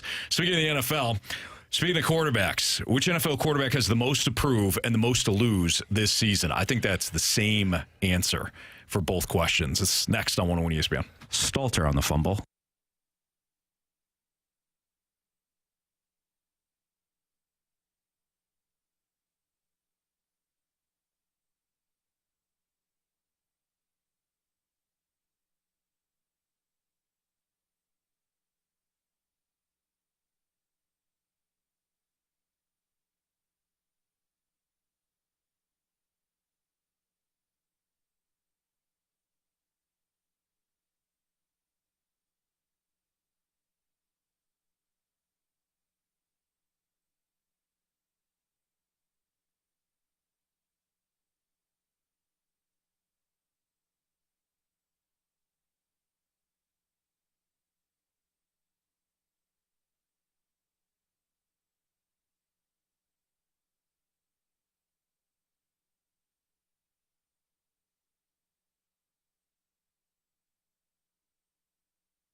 ESPN, which NFL quarterback has the most to prove and the most to lose this upcoming season? I think the answer is the same for both questions, but I'm interested in what you guys have to say. Andrew Marsh, Carey Davis, Jamie Rivers, I'm Anthony Stalter. It's Fastlane. I have one name that popped into my head. Do tell. Do you guys have yours? Because I think this one's a layup. There are a few guys that this could be. All right, so at first I thought Trevor Lawrence, but he just got paid. I think he's got a lot to prove. Yeah, not a lot to lose. Not a lot to lose because he just got paid. I have my name. You want to say it on 3? Yes. 3, 2, 1. Dak Prescott. Oh, I was with you. I was thinking. I was thinking Dak. Holy smokes. But I do like a great one. I do like Tua as well. Tua's a great one. Yeah, I was thinking Dak Prescott because just all of the media surrounding his contract and that Dallas team Cowboys. not doing anything. They went 12-5 last year, didn't accomplish anything. Yes. And Tua stayed healthy last year. Tua's a great one. Don't get me wrong. He stayed healthy last year, led the league in passing. So Can you do it again? Can he do it again? But I think those are interesting. What about Josh ones. Allen? I was going to say he's another one, but I don't know because the contract situation. Yeah. He doesn't have a lot to lose, But he does have a lot to prove because when it comes to being a championship quarterback, he hasn't done anything. And if you're going to put him in the MVP category, he might not be in that. Like he might not be. But the Bills. Like, obviously, Patrick Mahomes is his biggest enemy. And just like Tom Brady was Peyton Manning's biggest enemy in the AFC when they were battling head-to-head. But at some point, Peyton did win one. Right. Like, you know what I'm saying? Yeah. And against Brady, too. Yeah. And then went on to win the Super Bowl. To your point, Jamie, I think Josh Allen could really elevate himself because he does not have his prototypical weapons around him anymore. They drafted Kean Cole, who's going to be a rookie. Now, he could be a great wide receiver, but he doesn't have the same guys that he had before. But neither did, Patrick Mahomes won a Super Bowl with nothing, essentially, other than Travis Kelce, but a distracted Travis Kelce. Right. Yeah. So guys were dropping footballs and whatever, and he won without Tyreek Hill the year before. Yes. So could Josh Allen prove a lot without a lot? They still have two really good tight ends, Dawson Knox and Dalton Kincaid. Those two guys are really good. So if they're smart, which I'm sure they are, they'll figure out a way to feature probably those two guys at the same time, kind of what the Patriots did many, many years ago when they had two really good tight ends. He also might be better in that style of offense too. When you played with Vic, I remember the whole conversation was you have to get him a prototypical number one. He's got to have a prototypical number one. He's got to have they gave up a first rounder for Peerless Price, thinking he was going to be the number one guy, and he ran around. He found the guy who was open. Crumpler in the middle of the field was his guy. Always. Brian Finneran. I mean, it was those type of players. So I think Josh Allen, going back to him, I wonder if he might benefit from not having a prototypical number one. No. Spread the ball around, run the ball. You don't get better by getting rid of your best player. That's just my opinion. Is he their best? Was he their best player? Stephon Diggs was their best player. Other than Josh Allen. Like, he's their best weapon. He's the guy that could stretch the defense, that could make the spectacular plays. I don't think you get better as a team by removing that player from your roster. Wide receivers are divas at times. They do have issues. They are absolutely crazy, but damn it, can you catch the ball on 3rd and 12 and get me a first down? You can create separation. All right, give me him. Like, if you don't have that guy, it's harder to have success. With Dak Prescott, that's the name I was thinking, because I was listening to Clarence Hill. He's a writer for media in Dallas, and he was talking about the Dallas Cowboys essentially have the same team as last year. They actually may have gotten worse. They didn't add anything. They haven't done anything. They got 3 guys that they have to pay: Dak, CeeDee Lamb, and Micah Parsons. Like, they all are going to. Micah's going to be the highest paid defensive player probably in NFL history. CeeDee Lamb is going to be up there with the top receivers, maybe just under what Justin Jefferson got, or right there with him, who is the highest paid receiver.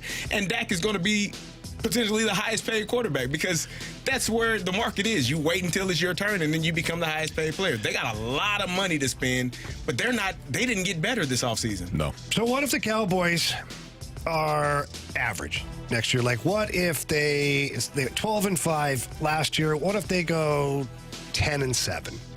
Do they make the playoffs? Maybe. Do they win the division? Probably not. Probably not going to win the division. Maybe squeak into the playoffs. But what does that mean then for Dak? That means he's still going to get paid. Do you think? Yes. I wouldn't. Yeah, Because the Cowboys can't afford to let him leave. Who are they going to play? Trey Lance? And Kirk Cousins is essentially the same guy. And he got paid again. Yeah. Also, Coming off an Achilles. who is better than Dak Prescott? You win. Who is better than Dak Prescott that would be available for the Cowboys? Tom Brady. Yeah, Brady would be the one. He's available. He's Yeah. unrestricted. Because you don't want a New Orleans He's Saints always available. situation where you think you need a better quarterback, which they did, but they bring in Derek Carr, and Derek Carr continues to be Derek Carr. That one burns me. And I was so high on you were Derek so Carr. high on him, and I'm I like, was so excited. no, This defense. he's Derek Carr. They got Alvin Kamara. Yeah, and then I'm like, you know They got what? all these weapons. CD might be Michael right. Thomas is going to be He's healthy. finally got a He's defense. not. No, Derek Carr is Kirk Cousins and Dak Prescott light. That's what Derek Carr is. All right, so you asked about who could be available, and I know your point. It might be rhetorical, but let's just look at it anyways. Jordan Love would be. I don't think I don't think Green Bay lets him out, but No chance. let's see. No chance. There isn't Sam Darnold, Zach Wilson, Trey Lance, Jacoby Brissett, Justin Fields. Tua, Justin Fields or Russell Wilson. Tyler. One of them might be available. Taylor Heineke, Marcus Mariota. So nobody. Drew Lock. Justin Fields. They you are guys just going mentioned him. to. That's why they're going to resign Dak. Yeah. You don't 'Cause have a choice. You don't want to be. You don't want to be stuck with Desmond Ridder. You don't have a choice. You don't want to be stuck with a guy that you took in the third round, and you're hoping that it pans out because you don't have anybody else. So you overpay, and at least you have that guy. Could you trade for a Kyler Murray if could. Arizona wants to go in a different direction? Sure. I mean, he had but a can lot of you- success in Texas playing there. He certainly did. Can you pay the other guys too, though? Because they got a cap issue. It may come down to whether or not they want to pay Micah Parsons and CeeDee Lamb and say, can we get similar production from a younger quarterback or a veteran guy that we have been getting out of Dak?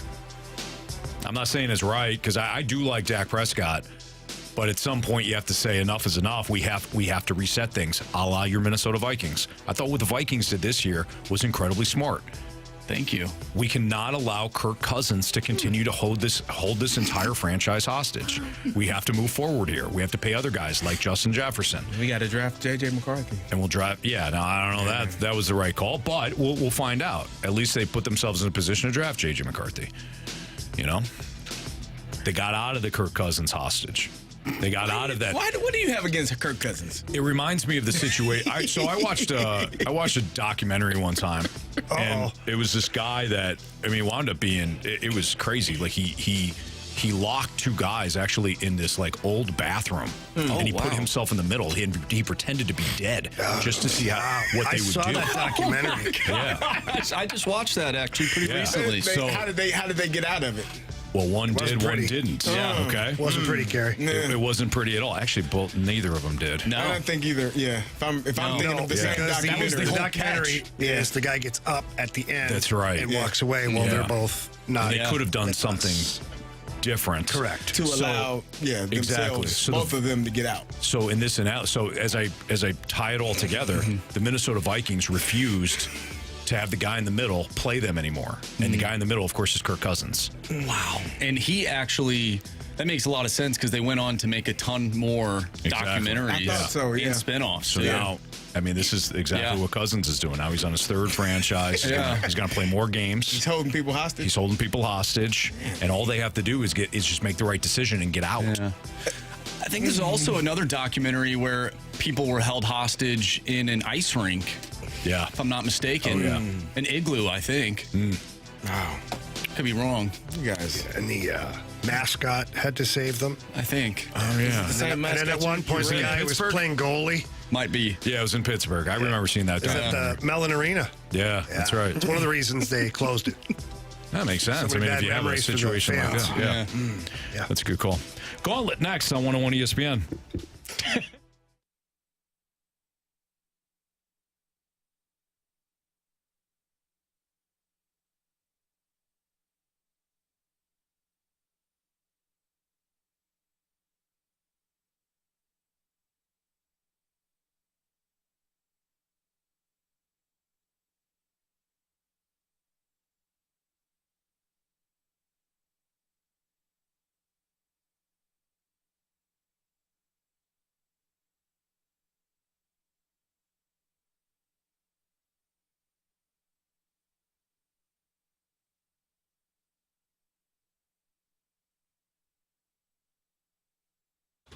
Jamie, you have purchased multiple homes. You have purchased multiple, you being on the road, for your hockey career. It can be challenging to find the right place. You work with a great real estate agent, but if that real estate agent doesn't set you up with somebody like Stewie that's going to help you get to the closing table quickly, or it's a situation where you don't know, like I am in a home, but man, the rates weren't great when I did sign. You don't have somebody that's like Stewie that's looking over the situation constantly to see when you can refi. I mean, it's tough to go. Calling Stewie has always been a cost saving experience. Yeah, and sometimes the real estate agent hands you off to somebody who they think is going to do the best job for you, but maybe they aren't. Maybe they're not as knowledgeable as someone like Stewie. So that's why we always recommend that people get a second opinion and give our guy Stewie a call, because he's got so many great programs. Got the bagel loan. He's got other programs where you can use the bagel loan and other situations to combine them. Stewie's the guy. Make him your first phone call. If not, make him your second phone call and double check with him about your current situation. And it's really easy. He gives out his personal cell phone number, and all you have to do is call 314-324-4440. That's 314-324-4440. Anthony, if they can't remember that, what can they do? Well, we keep talking about the bagel loan, right? Yep. Well, Google the bagel loan. NMLS number 226715.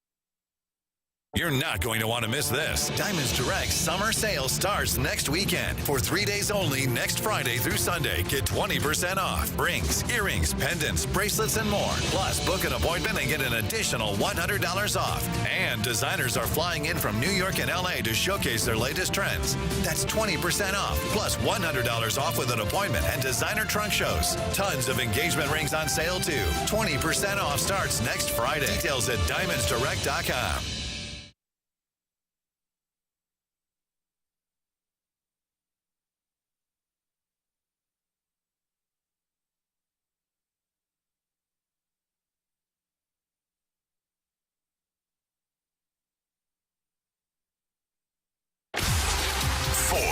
Warriors. 4 categories, 1 challenger. Can you survive the Gauntlet?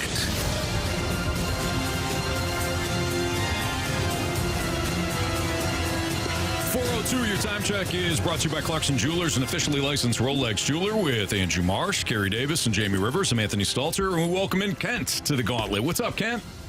What's going on, guys? Not much, man. Appreciate you joining us. Thanks for listening. Is this your first time? First time with you guys. I was 500 against Megamine in the morning. Okay, why nice trying job to, there. That's a shot across the bow right there. It means he beat Randy. Yeah, absolutely. Yeah, and then he made me look funny the next day. I didn't get a point, and he got all of them. Randy tends to do that. Yeah, he certainly does. Yeah, well, again, Kent, thanks for playing today. Would you like to take on Marsh, Carey, Jamie, or me in the first round?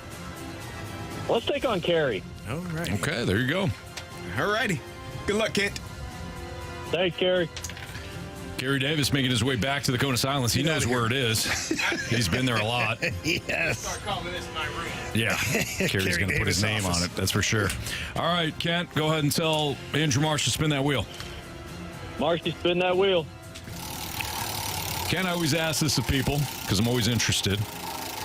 What category are you hoping for? What category are you hoping to avoid?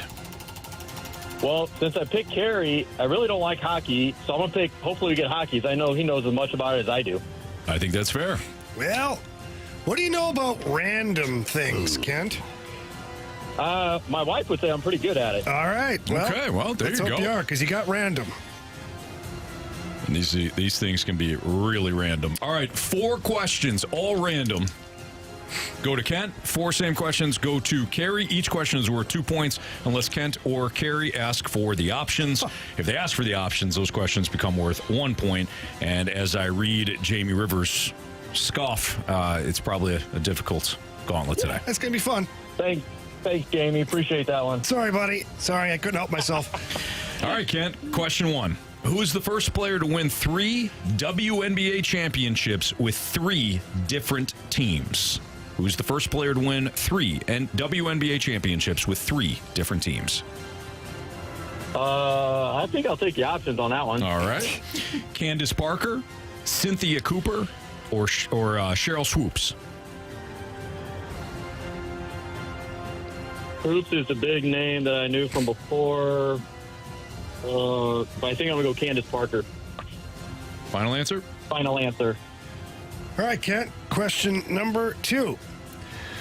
On the seminal 1990s sitcom Full House, Danny Tanner's daughters were named DJ, Michelle, and who else? Oh, God. My wife's going to kill me for missing this one. Hold on. So, DJ... Jimmy Gibbler was the neighbor. Stephanie. Final answer? Final answer. Final answer. All right.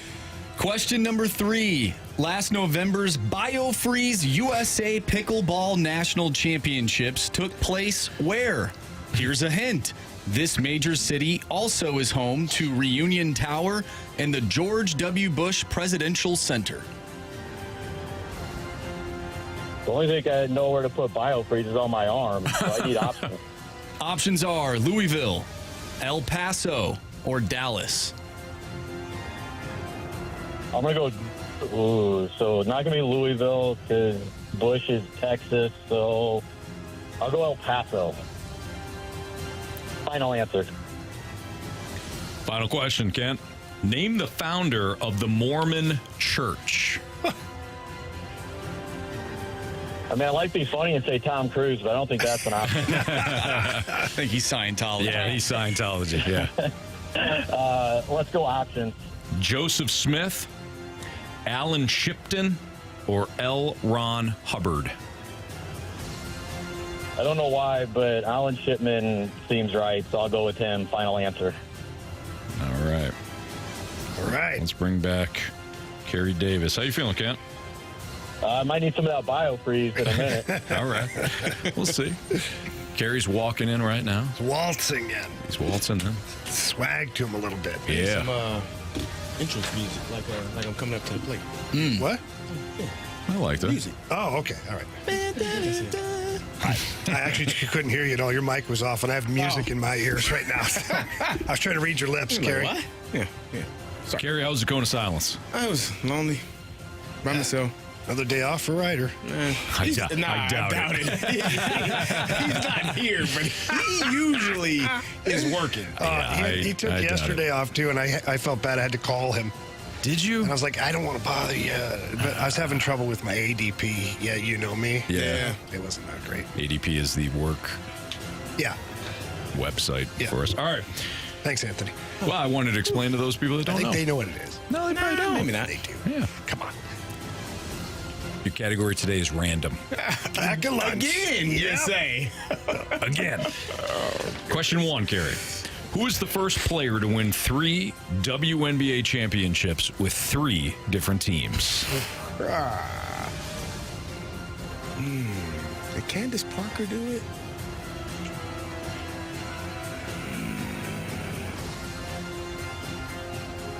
I'm going to hate it, but Candace Parker, final answer. Question 2. In the 90s sitcom Full House, Danny Tanner had 3 daughters, DJ, Michelle, and... Oh, man. DJ, Michelle, and Stephanie. That was the middle child. Stephanie, final answer. Question number 3. Last November's BioFreeze USA Pickleball National Championships took place where? No. Here is a hint. This major city also is home to Reunion Tower and the George W. Bush Presidential Center. City you asked for? Mm-hmm. Houston, final answer. Question number 4, Carey. Name the founder of the Mormon Church. Options, please. All right. Joseph Smith, Alan Shipton, or L. Ron Hubbard? Joseph Smith sounds like the answer. Who? Hubbard? L. Ron Hubbard. L. Ron. Is that L-R-O-N or E-L? L. Not that Ron it matters. Hubbard. Okay. Joseph Smith. Final answer. I don't know. Hell, I'm supposed to know that. Okay. That was tough. Yeah. All right, let's go over these.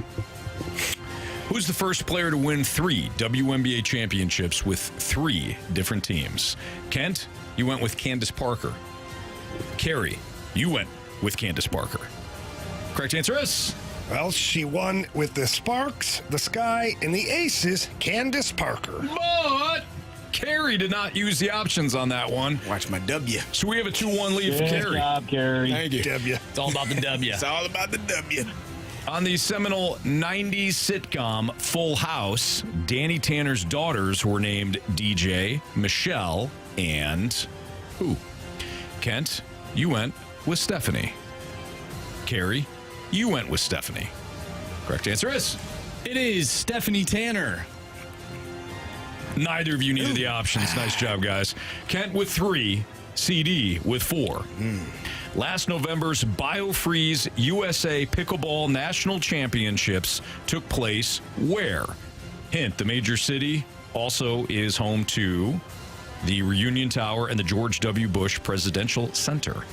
Kent, you went with El Paso. Carey, you went Houston. Correct answer is? The Reunion Tower is that one big building with green trim all around it. The Dallas Stars used to play at Reunion Arena. It is Dallas. Dallas is the Houston correct an answer. option? Jamie. Houston was not. Louisville, El Paso, Dallas. Comes down to this. Carey still with a 1-point lead. Name the founder of the Mormon Church. Kent, with the options, you went with Alan Shipton. Carey, with the options, you went Joseph Smith. L. Ron Hubbard, let's go. If it's L. Ron Hubbard, L. Ron. Carey wins. If it's Joseph Smith, Carey wins. If it's Alan Shipton, then we're going to a walk-off. Let's walk it off. Let's go. Kent, You have chosen poorly. it was Joseph Smith. Carey with a 5-pointer today over Kent, who had 3. Sorry, Kent. Good job, Kent. Pretty good Hey. effort, man. Thanks, Gary. Thanks, guys. Appreciate job. it. Listen to you all the time. Great show. Appreciate Oh, it. appreciate it, Kent. Thanks, Thank you very Kent. much, man. See you guys. See ya. Yeah. Nice job, Carey. Joseph Smith. Nice job. You got 3 out of the 4. Sounded. Two without options. Joe Nice Smith. job. Joe yeah, Joe Smith. Smith just sounds. That is the most made-up name, like Joseph Smith. Yeah. It's like if I was having an alias checking into like a hotel. My name's Joseph Smith. Right. Not L. Ron Hubbard. Isn't L. Ron Hubbard? The best part of the day so far is you going, is it L. Ron or L. Ron? Isn't L. Ron Hubbard the Scientologist guy? I thought he was the he's a- second baseman for the Chicago White Sox back in the early 1900s. No. L. Ron Hubbard. He's an author. He's a book Yeah, guy. he created Scientology. That's what I thought. Scientology. Good job. Thank you, Anthony? Thanks, Thank L. you. Ron. Yeah. L. Ron. I'm more of an AA Ron guy. Yeah, sure. Ron. Yeah. All right, so Carey wins the Gauntlet today. We've got hot take or hot garbage. Send it in. Hot take, hot garbage. Your statements. We'll do that next here on 101 ESPN.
Hot take.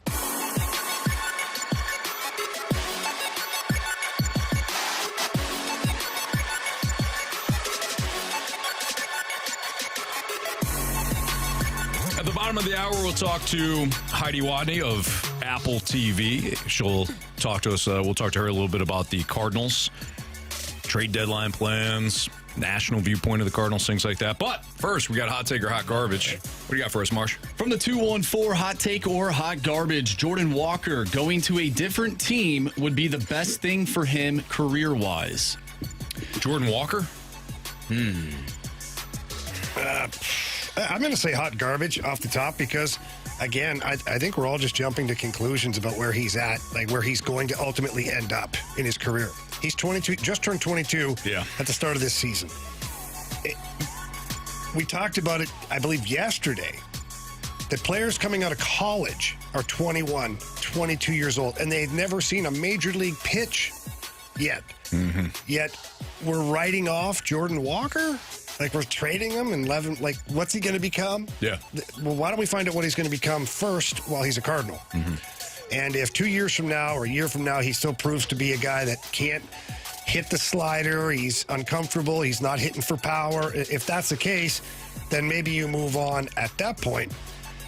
And who knows what success he has from there. It's really tough to predict. Yeah, I don't think you move on from him. I don't think the best career path for him is elsewhere. I think it is, doing what you need to do to have success. And sometimes it might not mesh well with the organization where you're at, but if I'm hitting the ball and you are upset about me hitting the ball, that sounds like a you problem, Anthony, not me. That may not be hit where you want it to be hit, but damn it, I'm making contact. Take it or leave it. This did my own take it or leave it. Yeah, you did. Yeah, that's a different segment. We're doing hot take or hot garbage. Oh, sorry. Sometimes I'm still trying to remember that it's the afternoon. Yeah. Like, every now and then I do think it's morning still. It's weird. So I've been doing this 7 months now. Yeah. Yeah, but, Jamie, our heads, we kind of forget what's going on. Absolutely. Is it 7 a.m. or is it 4:15? Carey, you're doing great. Thank you. Me, it's always a day of the week. I think it's way too early. I'm going to say hot garbage, too. It's way too early. We don't know what Jordan Walker's going to be. The Cardinals don't know what he's going to be. To say that he'll be better elsewhere, why? Because some other players developed outside of the Cardinals organization. They also had opportunities to do so. Or maybe another organization lets him be who he is. And maybe that's what maybe the Cardinals let him be who he is, but for now, they're trying to develop him. Yeah. All aspects of his game. Right. If they weren't, we'd be criticizing them for that. Like, why didn't you develop more of his game? Why did you just let him be a singles hitter? Or if they just had him up here and he just continued to be unsuccessful, people be screaming. He needs to be in the minors. He needs to develop. Well, you rushed him. Correct. Yeah. It's a wait and see. Yeah. It's going to take some time. I agree. From the 618 hot take or hot garbage, Caitlin Clark and Angel Reese is this generation's bird magic debate. Oh, hot take. I love it. I wasn't a big fan at first of Angel Reese because I thought that some of the things she was saying were a little out of line and whatnot. I'm here for it, man. She is a player. She's setting records with double doubles, and she's running her mouth, and she's in Caitlin Clark's kitchen, and Caitlin Clark is doing nothing but fill buildings and put the ball in the basket. I am totally here for it. I'm going to say hot take. I agree. I think it is a hot take as well. I think the WNBA has been talked about more this year than I think in the past 20, 25 years that it's been around, which says a lot because Caitlin Clark and the players that are here should be appreciative of it because she has brought more eyeballs, more people to watch it. But Angel Reese has also done that as well with her game because she is exciting to watch and has been doing such a great job. And that rivalry is she's playing the villain. Yes. Caitlin Clark's playing the hero. That rivalry is what makes people want to tune in. So, I think I take it as well. I think they've been doing a great job. Yeah, I'm with you guys as well. I'll take it too. Because what else is there right now in the NBA? Well, just being honest, the NBA doesn't have that. The WNBA has brought that to the table. Yeah, and just being honest, completely honest here, open book. I had zero interest in watching WNBA games before. Not out of disrespect to the girls. It wasn't something that I was, wanting to do. Now, I can't wait for the next Angel Reese-Caitlin Clark game. Yeah. Angel Reese plays tonight for the Chicago Sky. I bet Marshy's got her on the rebound trail here. You might. I might. Unless somebody gets to it first. Whoa. From the 314, hot take or hot garbage, Robert Thomas puts up a 100-point season this year. Hot take. Hot take. Kid's amazing. Yeah, I'm going to say hot garbage. Who is he playing with? That's the thing. Yeah. So I'm going to say hot garbage Blues. for the time being. What did he have last year? 85-ish points last year at Marshy, if memory serves me correctly. Somewhere in that area. I'm Like 87. 87? I think. I know. It's somewhere in that range. So for him to get to 95 points, I think that is the next step. And then as you surround him with more talented players, then the points go up.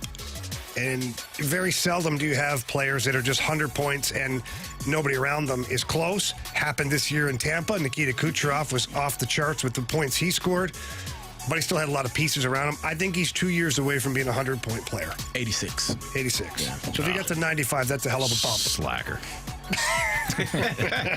Go ahead, Marsh. I was just going to say, I think that 100 points is not too far off for Robert Thomas, though. Like, the way that he has progressed since he's came up, I think he could easily get to 100 points. It might not be this upcoming year, but once the Blues get to that point where they are ready to compete, he's going to be elite, as the kids say these days. No doubt.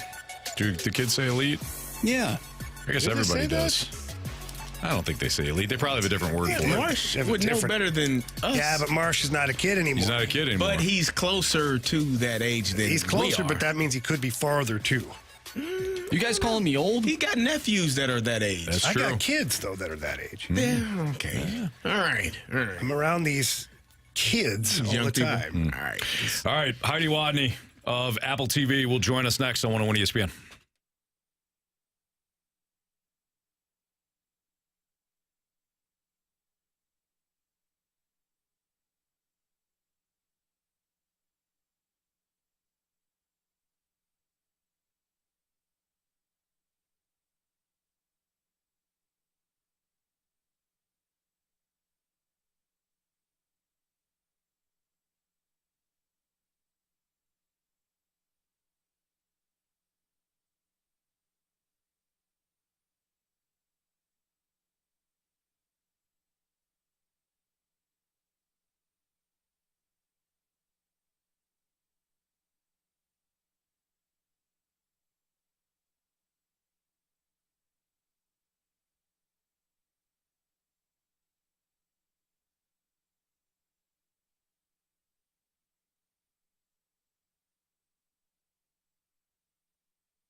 If you are ready to make this summer one to remember, it is time for you to get into Diamonds Direct because they got their annual summer sale going on now. Get 20% off of virtually everything in the showroom. So if you are in the middle of wedding planning, now would be a good time. Or maybe you're just shopping for bands or picking out your next fashion jewelry must-have from Diamonds Direct. You can save an extra 20% off now through July 21st. So all bridal and fashion favorites over at Diamonds Direct are on sale. All your favorite bridal styles, plus all earrings, bracelets, necklaces, colored gemstones, they're all there over at Diamonds Direct. And that's not all. When you make an appointment to shop, you can also get $100 towards your next purchase over at Diamonds Direct. Go to diamondsdirect.com, but you want to get in there. You don't want to miss their annual spring sale where you get an incredible 20% off now. Shop or make that appointment at diamondsdirect.com, at Olive and 270 at City Place. It's Diamonds Direct.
101 ESPN Sports Center.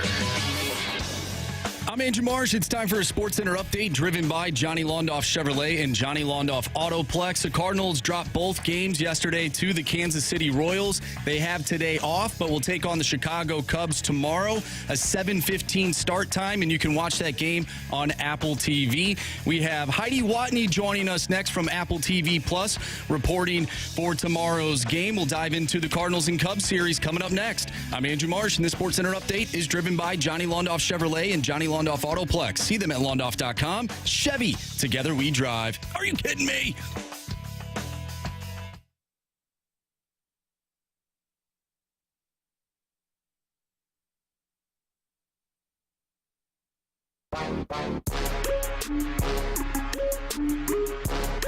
It's Fastlane on 101 ESPN with Super Bowl champion Carey Davis and former Blues defenseman Jamie Rivers. I'm Anthony Stalter. Let's head to our 101 ESPN Celebrity Line. We're joined by Heidi Watney, who will be part of the coverage for Apple TV as the Cubs and Cardinals series kicks off tomorrow. Heidi, thank you so much for joining us. How are you?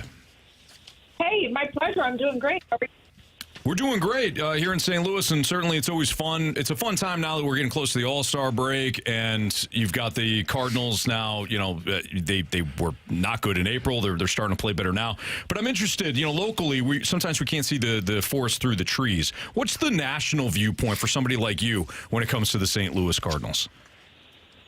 I think at the start of the season and really through the first month, people were kind of looking at the Cardinals going to be a repeat of last year, but the Cardinals have been one of the better teams in baseball really since the start of May. I know we're dating back to Mother's Day, so I think a lot of people are looking at the Cardinals now as one of those teams that makes that surge. That second, third month of the season, carries it through, gets to the postseason. You've seen it so many times in recent years where a team is sluggish the first month, but then for whatever reason it clicks and they get hot and they go all the way to the postseason.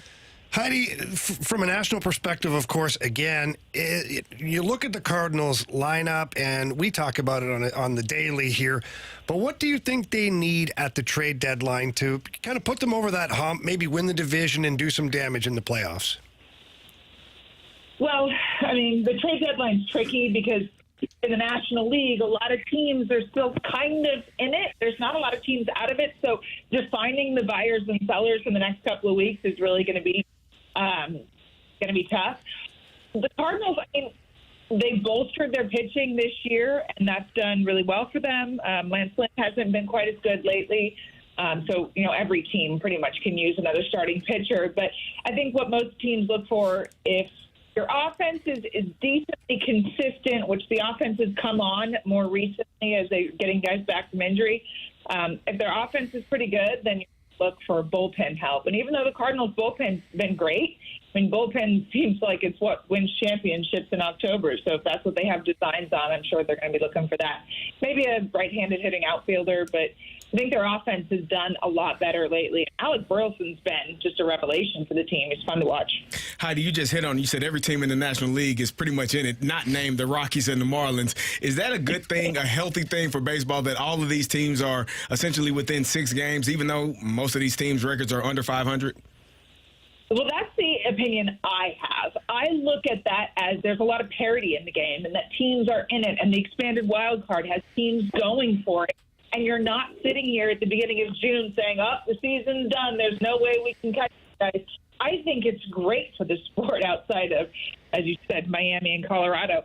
A lot of people are saying, there's not enough talent in the National League. I think it's just that the talent is dispersed. What do you just want, super teams? I mean, I guess they're kind of fun sometimes, but not really, not for the rest of baseball. I like having different representatives in the postseason.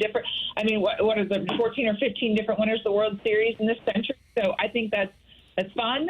It's great. It gives fan bases a lot to cheer for, and not just 4 or 5 fan bases across the entire league outside of a handful that just don't seem to be going for it.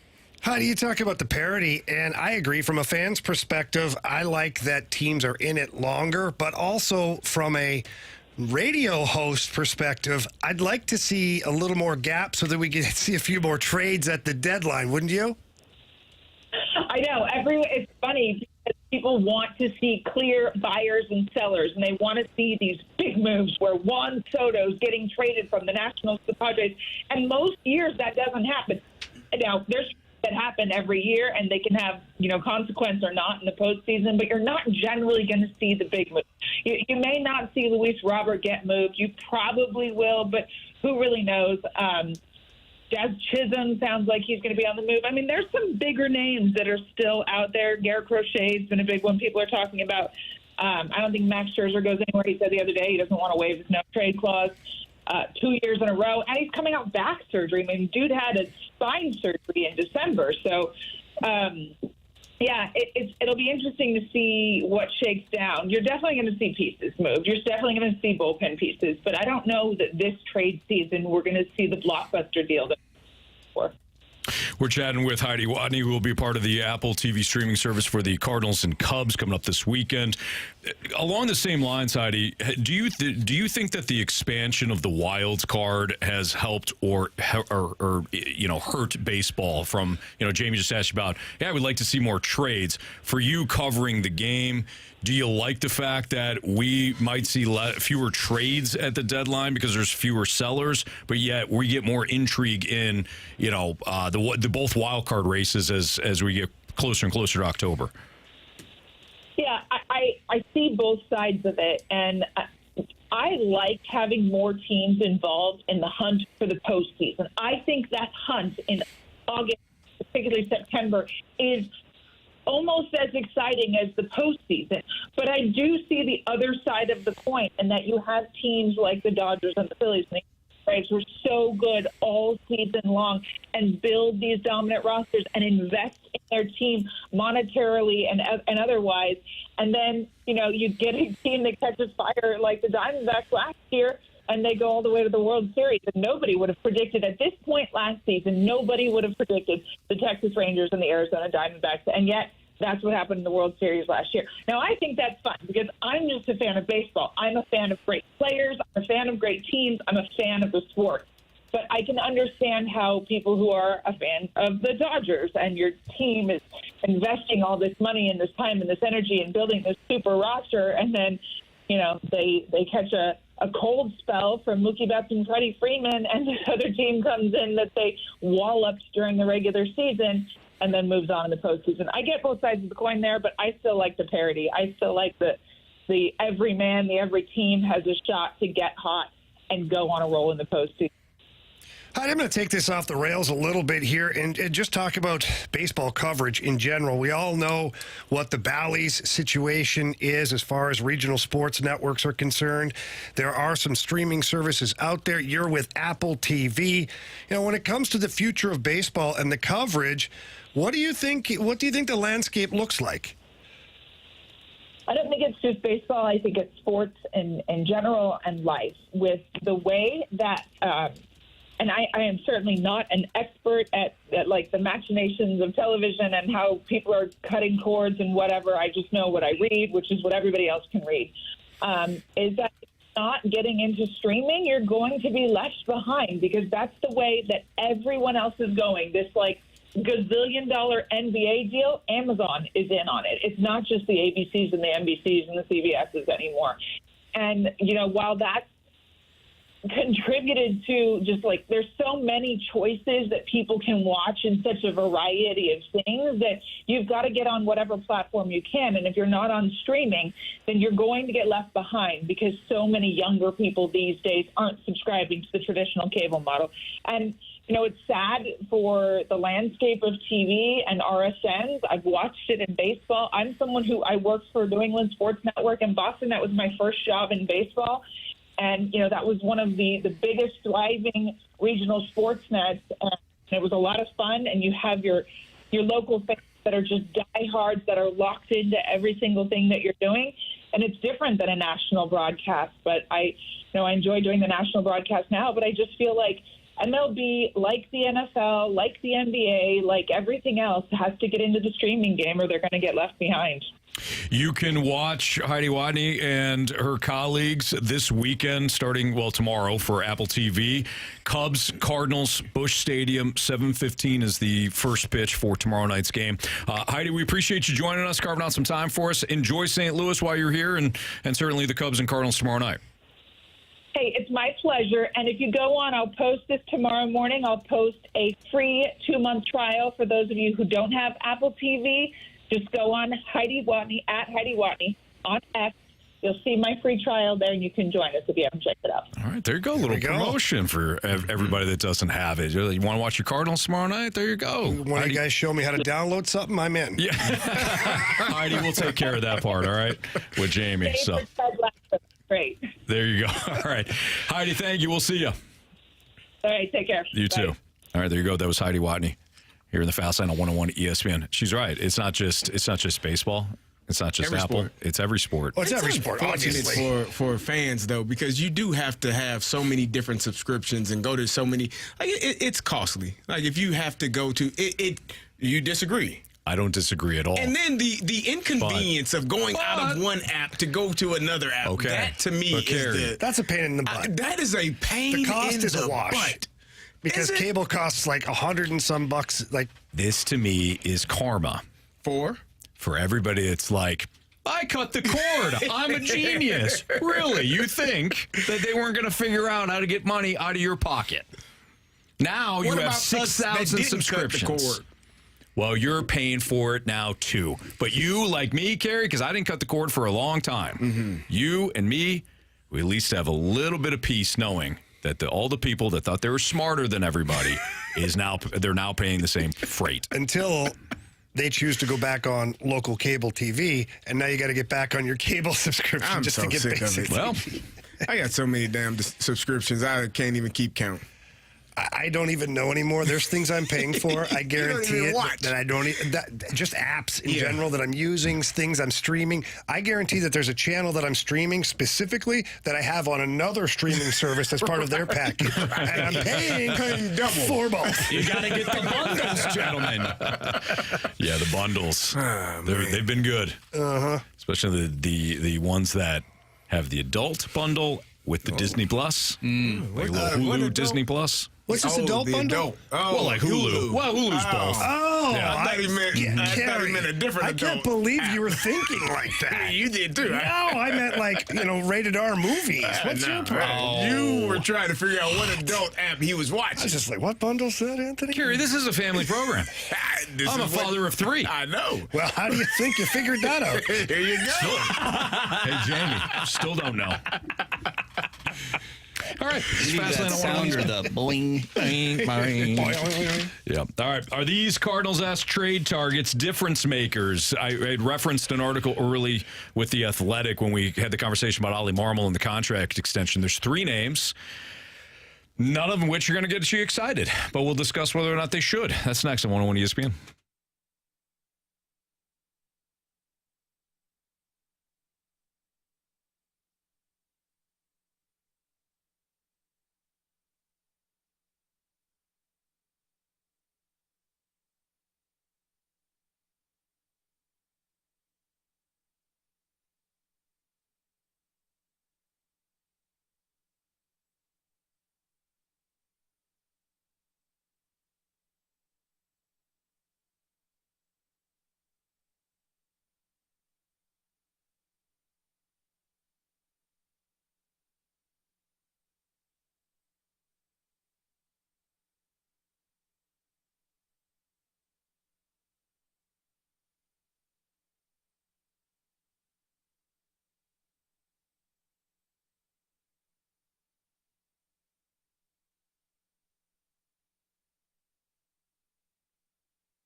Do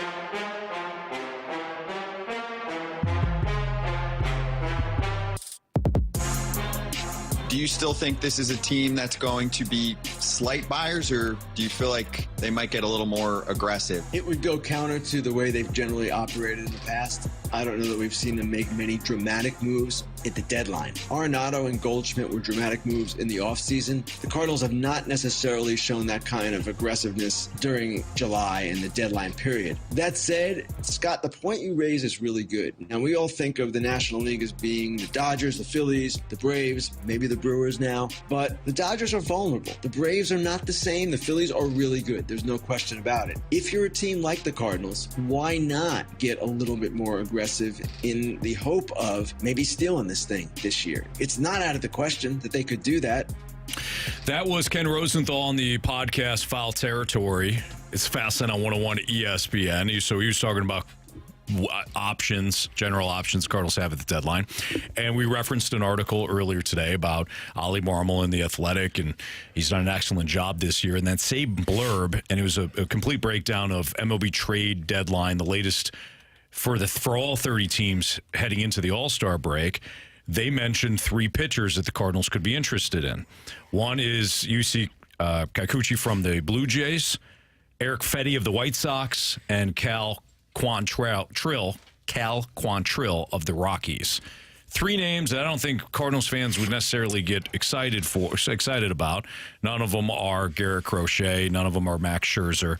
But 3 options that I think are a little bit more realistic than Garrett Crochet. In fact, not only just a lot.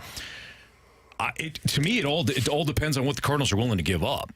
Eric Fetty's had a really nice year. A career ERA, it's either over 5 or close to it. I'm not interested in them giving up a Gordon Graceffo or something of significant value just because Eric Fetty's has had one good half of a season. I'm sorry. The other guys, fine. I think they're kind of in their wheelhouse. I think they make sense as 4s, 3 or 4s. But really, you're talking about improving the 5th spot and or the 4th spot in the starting rotation. That Are to those me guys is that, what though? Probably, yeah. Okay. Like you'd run it again, depending on price. You'd want Eric Fetty over Lance Lynn. Okay. I just I don't feel like it's a big upgrade. I feel like I'm with you. It's an upgrade. Yeah. Question mark. We keep. Not we. You keep. Just me? Yeah, you. Let me finish. Okay. You keep throwing Lance Lynn. Well, Jamie does it too.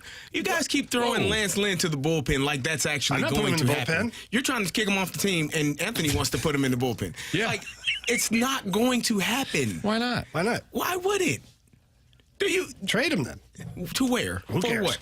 You brought him in. What did you bring him here for? Innings. And innings. And veteran leadership / grit. There you go, Anthony. And so you're not. Jamie's head almost popped. I saw it in real time. His head almost popped. They wanted that gritty. That's why they brought him here. So you don't put him. Make him a coach then. You don't. No. I mean, I know the coaches wear the uniforms, but he's not going to be a coach. He's going to be a player. He's got that sandpaper. He's got that grit. They are not going to put Lance Lynn in the bullpen, or in Jamie's opinion, just get rid of him completely. No, he's got a bad oblique, and he's going to be on the IL for a little bit. It's not going to happen. He's got that morning grit, gentlemen. A little different. Yeah. Is it better or worse? Depends. Depends on. Yes. Roll over and see that morning grit. You never know. Okay. I'm just saying. We're talking about getting a number 2, not a number 4 or a number 5. But the Cardinals aren't going to get a number 2. So then the Cardinals aren't going to make a run in the playoffs. Cool. All right. What else you got, Anthony? Well, okay, no, that's what he just said. I did say it. Yeah. I don't think he Why necessarily do you act like I said something wrong? He did. He said at me it, like I'm the devil. Anthony, whoa, like you didn't say what you just said. But based on what we're talking about, they're not acquiring a number 2 pitcher. So what does it matter? So what does it matter? Don't acquire anybody then, because it doesn't matter what you roll out. And that's where I am. I'm with you, Jamie. You didn't let me finish. You pounced So are you either? So you liked it though. Are you? Are you go big or go home then? Yes. At the trade deadline. If you're going to, what's the purpose? But do you have the team to go big? I mean, you know what I'm saying? What do you need, and what are you willing to give up? Yeah, but even if you get a number 2, let's say you get a number 2 starter, do you have the team? Probably not. Why bother? I'll answer that for you. Maybe. Yeah. No. Maybe? Okay. But these are more realistic trade options. They're totally realistic, which is why we hate them. Right. What is it going to do? It's gonna. Okay, so what is it going to do other than what you have now? That's an important question, though. What are they trying to do? They're trying to improve the bottom of their starting rotation, get themselves a little bit more help. Why? To catch the Brewers and win the division. So that move is going to catch the Brewers? It might. They may catch the Brewers just by doing nothing. Yeah, correct. All right. I'm not worried about the Brewers. Then don't do anything. You're not worried about I'm not worried about the Brewers. The first place team in your division? Not worried about them. You've been behind all year? Yeah, but I'm not. Well, you also started like crap. So I'm not worried about the Brewers. To me, the bigger picture is actually doing something in the playoffs. Because I don't think the Brewers are a contender. They might not be. They're not. Oh, we saw this happen 2 years ago. It's my opinion. I'm allowed to say it. They're in first place. It's America last time I checked, Anthony. America. We literally saw this 2 years ago, where the Brewers were ahead by a few games around the same time. Now, I don't think they'll do something like that, but They might. You never know. They are the Brewers. I would say no, just because of they've already made a move for a relief pitcher. I don't think they have that player anymore. They already traded Corbin Burns. They're not going to trade Freddie Peralta. There's no reason to. They're not going to do something stupid just to do it. They're not going to trade Yelich. They're not going to trade Willie Adames. So I don't think they have that player anymore. To whoever's point that was. Anthony, we get a text from the 314. Do we have the team in 2011? Your thoughts? You had Albert Pujols and Matt Holliday. I had Lance Berkman. So despise. Carey, your thoughts? I'm not a fan. And the Magic Man, David Freese. You did. Magic Man and El Diablo. Yeah. Plus Tony La Russa and Dave Duncan. So no, you don't have You don't have that team. Nope. I don't know if that devil magic, that Cardinals devil magic, is still You have a thing. Descalso on the bench now. You had him then too. And what happened? You won it all. Because you just got in. Yeah. Carey's been preaching it since day one. And finally, we're all on board. And Carey's leading the way. And Carey, he is leading the way. No. He says, give me more of that just get in. It's the Fast Lane on 101 ESPN. What is Torey Krug's future with the Blues? Could say a lot of snarky things here. It's too easy. Let's just move on and answer that question. He's gone. Next on 101 ESPN.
Fastline on 101 ESPN, 5 o'clock. Your time check is brought to you by Clarkson Jewelers, an officially licensed Rolex jeweler, with Carey Davis, Andrew Marsh, and Jamie Rivers. I'm Anthony Stalter. So we talked earlier today about the Blues edition of Ryan Suter. They signed him to a one-year contract last night. I mean, almost immediately after we got off air.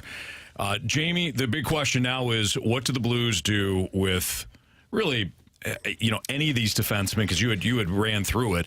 They've got a host of left-handed shot defensemen that they're going to have to figure out what to do with. Specifically, Torey Krug. That's the name that everybody keeps bringing up. So what is Torey Krug's future with this organization, in your opinion? Well, first off, I don't want to be unfair to the player Torey Krug and just say, oh, it's Torey Krug. But here's how we get there, is you just re-signed Scott Perunovich. You didn't have to. You could have tried to trade him last year at the deadline, or you could have walked away from his contract in the offseason. Mm-hmm. But you didn't. You re-signed him. And so the expectations are he's going to get another opportunity to prove he's an everyday NHLer and prove that he can run a power play at the NHL level. So let's scratch him off the list. Tyler Tucker, he makes $800,000. He's a player that if you don't like what he brings to the table come training camp, you could probably put him on waivers at the beginning of the season, and he probably would squeeze through because everybody's dumping their waiver players at the start of the season, and it's hard to, if you're getting rid of one of your guys, odds are you're not picking up somebody else's guy. Yeah. So I think Tyler Tucker, whether he's with the Blues or if he's in Springfield, he's not a top four defenseman. His $800,000 doesn't move the needle for you. When you look at Pierre-Olivier Joseph, you just went out and purposely signed him. You called his agent and said, I'd like to sign this player, and you did it. So he's probably going to be on your roster come opening night. So that leaves you with Suter. You just signed him. He's going to be here. So it really leaves you with Krug or Leddy. Okay. And if you look at the numbers, Leddy has a $4 million contract. Doesn't really hurt you, especially with the way he played last year.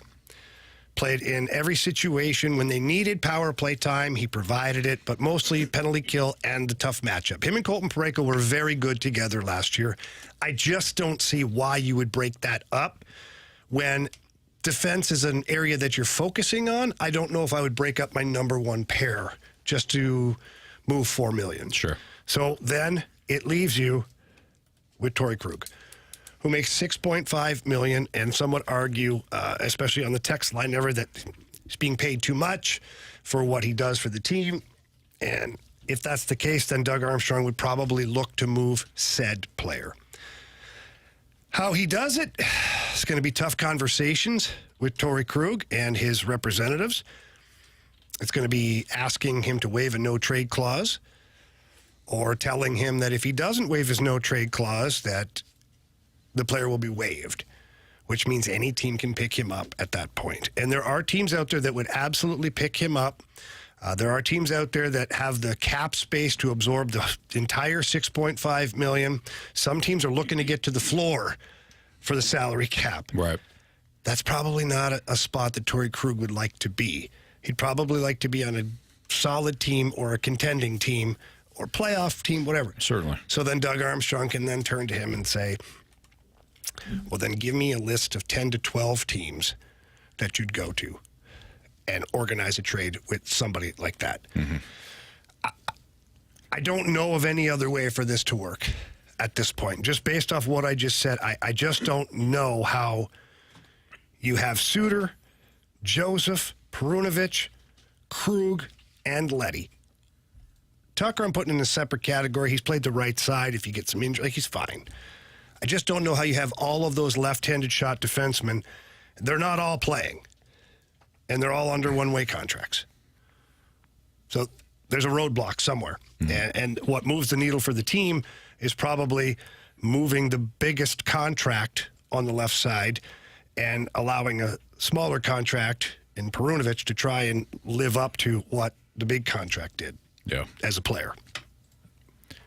It's a tough situation, but it is one that Army, as he knows, he got himself into, and now he's trying to figure it out on the fly. What do you think ultimately led to him bringing in Matthew and bringing in Suter? I think that like you've put teams together before, and while it hasn't been at the NHL level, you still have that brain of I have to build a roster. Hell, you do it with your camps. I need certain guys that are going to do certain things, and I'm going to put them in certain spots. You've done this before. So walk us through, why would you add these two players specifically? Because it's not like Army's... Joseph and Suter? Yeah, Joseph. Yeah, what did I say, Matthew? Yeah, that's his brother. I was a little confused. Yeah, my bad. That's okay. They're brothers. I think he should, quite frankly, bring in Austin Matthews. But, I mean... Or Matthew Tkachuk. Oh, the Matthew Tkachuk. That'd be nice. That'd be nice. Why do you think he did this for a reason? There was a purpose for it. Yeah. Why? Why do you think it is? Truth? Yeah. I think he did it to squeeze the player. I think he went and acquired a veteran player that can play upwards of 19 to 20 minutes a game, can play the top 4 role. Last year in Dallas, played in several situations where the matchups were him on the defensive side against the other team's top players. Comes in at $750,000, the veteran minimum, the league minimum. It's a squeeze play. I mean, you're looking at it and say, hey, this guy is better defensively, can play in all these situations, and he's costing us $750,000 now. Jamie, when I was looking at this, I didn't mean to cut you off, Marcy. When I was looking at this, they re-signed Perunovich, they brought in Olivier Joseph. Like, younger guys, Suter is older, but it feels like, and Marcy was talking about this earlier about that youth movement. Is that part of it as well? Like, you got Krug, who obviously last year they wanted to move on from, but you also got Leddy, who is on. He's got 2 years left. Is that another person that you could be looking at 33 years old? Both of those guys, you're trying to find a way, because I'm not great at math, but I do know you got too many players for not enough spots. Yeah, and so somehow somebody's got to go. Somebody's got to go. And if you're signing guys and you got guys under contract, you got a lot of guys under contract right now. For me, it felt like competition. But maybe it's more, like you said, you're starting to show these other guys, hey, here's some younger guys, some competition for you. Play well or get going. Yeah, so ultimately, the competition thing is great. And, yes, you want competition. But Nick Leddy, with 2 years left on his contract, he's a bridge to Lindstein. Yeah. He is, because Lindstein projects to be a player that skates very well, moves the puck, a good stick out there, but he won't be ready for a couple of years. So it's kind of your bridge player. Torey Krug right now, I don't know where he fits in with that, but Suter's a bridge player right now too. These older guys, like the Blues aren't getting older on purpose. Right. They're finding older players that can fill certain roles. They're placeholders until the younger guys are ready to take those jobs. And when they are ready to take those jobs, then your blue line gets substantially younger. And now that's when you make your run. That's when you're a contender, is when you've got this great young core of defensemen that are now... They're your core. They're not your 5, 6, 7. They're your 1, 2, 3, 4. You know, Colton Parayko would be the elder statesman at that point, but I don't see him slowing down anytime soon. He looks great out there. If Torey Krug is moved, would it surprise you due to the fact that they just brought in Claude Julien, who has a relationship with Torey Krug? I mean, he was the head coach in Boston when Krug was there. Yeah, what do you mean? Question. Do you think are you asking if it helps or hurts him? Well, I guess what I'm asking is, if they do move on, would you be shocked that they didn't at least give Krug one more season to make things better for the Blues with Claude Julien here? No. I don't think it's like... The two don't... I don't think it mean anything? No, Claude Julien's going to help predominantly with the forwards. And, you know, he'll have a voice for sure throughout the entire lineup. But if they do keep Torey Krug, it could be a help to Torey Krug to get the benefit of the doubt at certain times, or Claude Julien might have a certain power play setup that worked really well in Boston with Torey Krug quarterbacking that power play.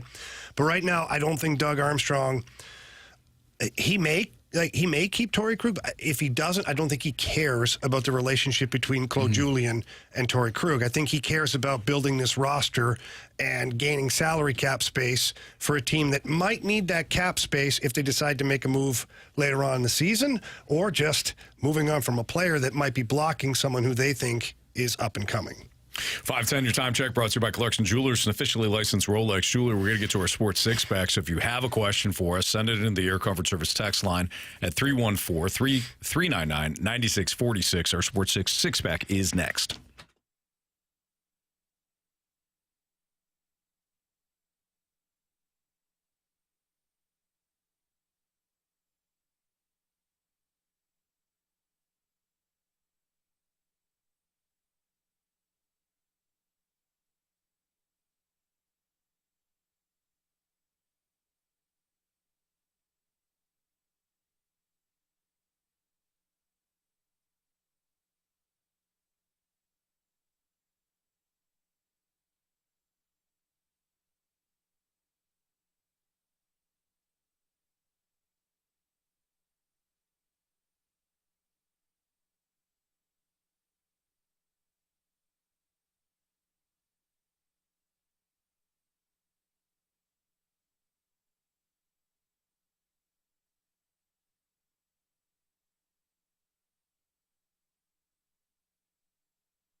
It's time for the Fast Lane to answer your sports questions. I want to ask you a bunch of questions. I want to have them answered immediately. Asking me all these weird questions. Answer the question. Answer the question. Answer me! Refreshed by the St. Charles Gun Crew. July 14th and 15th at the St. Charles Convention Center. Visit maxshows.com.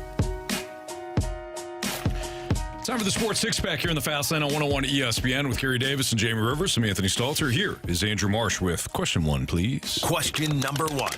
Gentlemen, we have a mic drop question from Slabs, and this has to do with the conversation that we were just having about Torey Krug and his future, along with Ryan Suter being the newest Blue. Here is Slabs asking his question. I'm not saying I want this to happen, nor do I think it will happen, but what if we all just get blindsided here and they somehow trade Parayko out of here and just fill those minutes with Suter while they're in this retool and try to get a bunch of assets, young players? I'm not saying I think it's a good idea. Parayko's, I think, your cornerstone for this, but do you think that's even an option? I don't, but it would be wild, and you just never know. Well, Slabs, thank you for the mic drop. I appreciate it, and I understand the curiosity behind that move, but if you're trading Colton Parayko, you might as well trade Robert Thomas and Jordan Binnington at the same time, tear this entire thing down and call it a rebuild. Good call. It's the bottom line, because Colton Parayko is going to be instrumental in this retool.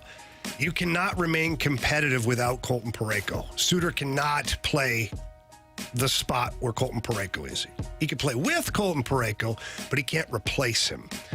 And for your young guys at this point in their development stage to join a team that is just getting thumped every night, it doesn't help the development. This is the big reason why you want to remain competitive, is because then your young players are in a position to succeed and not just getting their heads kicked in every single night. Makes sense. And to trade it for a bunch of young assets, the thought is a really good thought if you absolutely know that those assets are going to be studs. There's got to be a guy that you're trading Colton Parayko for that can replace Colton Parayko at some point. They got to find another 6'6" defenseman that skates pretty much as fast as Connor McDavid skates and possesses a 100-mile-an-hour slap shot. You got to go find that guy. What if they kept that guy and just kept Colton Parayko? They could, and that's why. And that way they wouldn't need it. That's why I don't believe Colton Parayko's name is in the mix right now.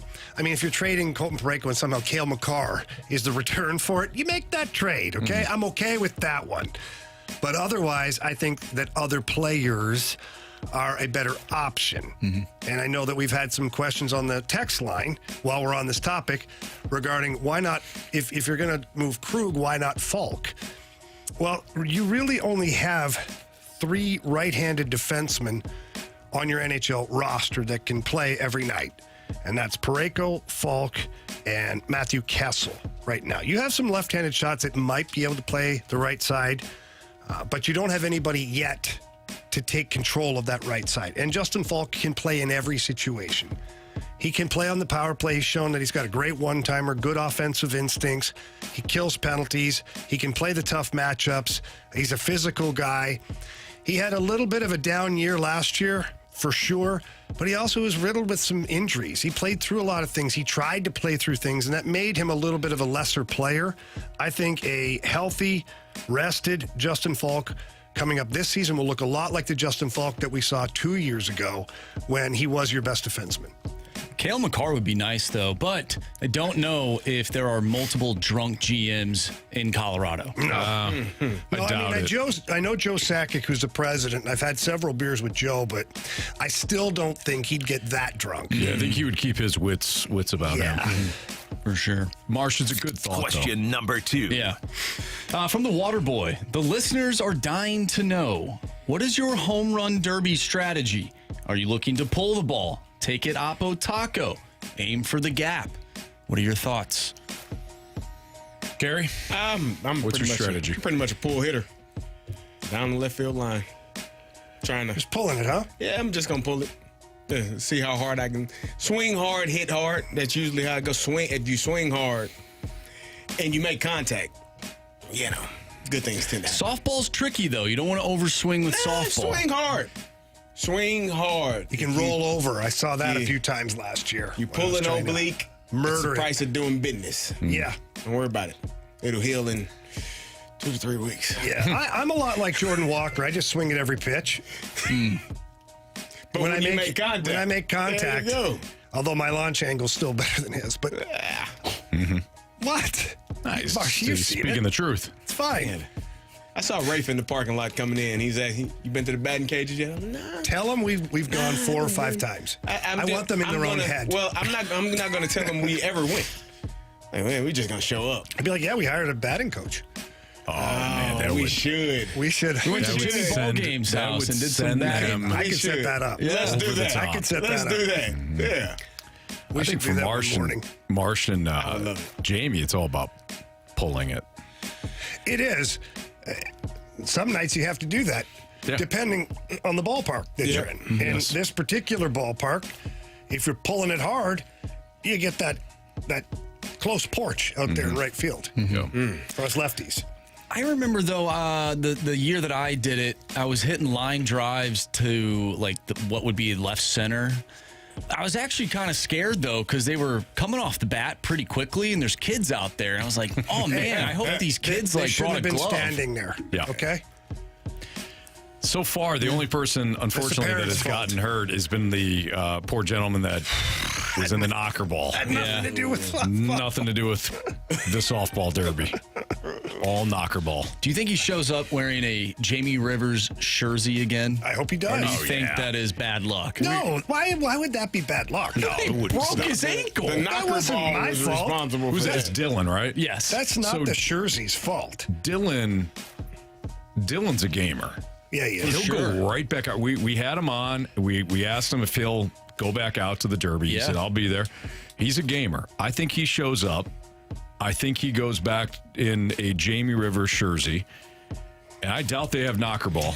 But if they do, I think that's wouldn't been be removed shocked from the program. I wouldn't be Sign a waiver. shocked if he went out there. They signed a waiver before they got in there. Oh, I'm sure they did. For sure. There's only a few people that have really bounced back from injuries that quickly. One of them we just saw, Wilson Contreras did it.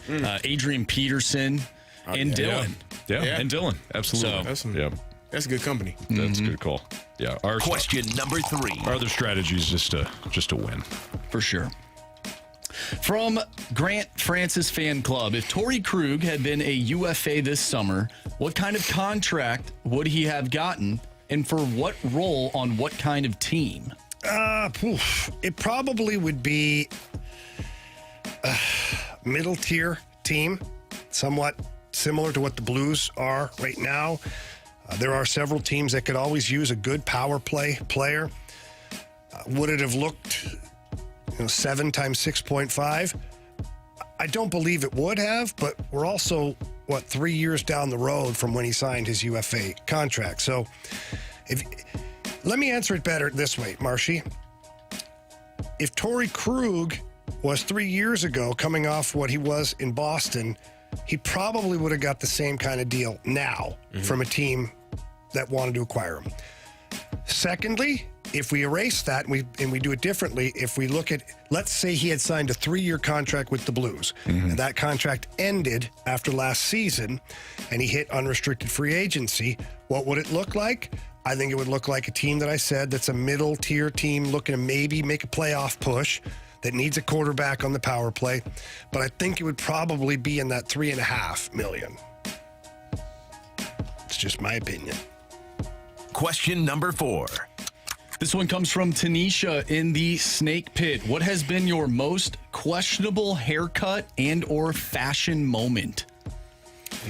Oh, wow. I know mine. It was definitely in high school in the 90s when it was, the grunge look was, if you're a white dude, you had like that cut where, let's be honest, it just spike tips. It looked like a butt cut. Had your hair parted with an axe? Yeah, basically. Really? Oh yeah. Were you an emo kid? No, I wasn't. It just thought it looked good. It did not. Mine was you remember the cartoon character Gumby? Yeah. Yeah. Oh, no, you Bobby had Brown No, had I Gumby. nice. Yeah, it did. When was that? This is like 8, 9 years old. At least you're 8 or 9. You had the ramp cut? I had the gummy, yeah. Nice. Well, see, I forget. I was like 19. I had long hair, and I had just come back from living in Atlanta with my brother and met some people in the rock industry. And so I'd taken my hair and like pulled it all in the middle and left the sides here and shaved the sides like bald. So all the hair like hung down, but then you could pull it back into and it was like a mohawk then. It was like the pony hawk. Kittle look. Yeah. Nice. Yeah, kind of like that. Yeah, coach. And I came back with a couple of earrings, and the coach was like, okay. And Jimmy Roberts, where's your rock band? What do you mean, look at you. Where's your guitar? You're disgusting. Pretty much is what he said. I've told the story about my bowl cut in middle school. Yeah. That was probably the worst haircut I've ever had. Hands down. Now, Jamie, in terms of fashion, I would have to say your Speedo is probably up there for questionable, right? Why would that be questionable? You can't, without question. Unquestionably your best. Unquestionably the best. Yeah. There are people now, when we go out to the lake or we're at these places, they're like, what Speedo do you have on today? Like, they're dying to see it. Yeah, so much so that I've had to like increase my line of Speedos so that I'm not just repeating the same ones anymore. That makes sense. Yeah. Makes a lot of sense. So I don't think that's questionable at all. I think my wardrobe, and I still wear it, I like wearing jorts. Makes me feel like... Jorts? Yeah, you know. Jean shorts. Yeah, no doubt. Now, how long are the jorts? Have you got the Daisy Dukes going? No, they're not Daisy Dukes, but they're definitely above the kneecap. Well, yeah, they better be. Otherwise, those are called... you look like John Cena. It's funny, I don't know wrestling, but I know what you're talking about. Yeah. That era of the jort was horrible look. Did not like where that. You just had like part of your calf showing. Yeah. Yeah. They almost look like capris. Yeah. The man-prees. Yes. Mm-hmm.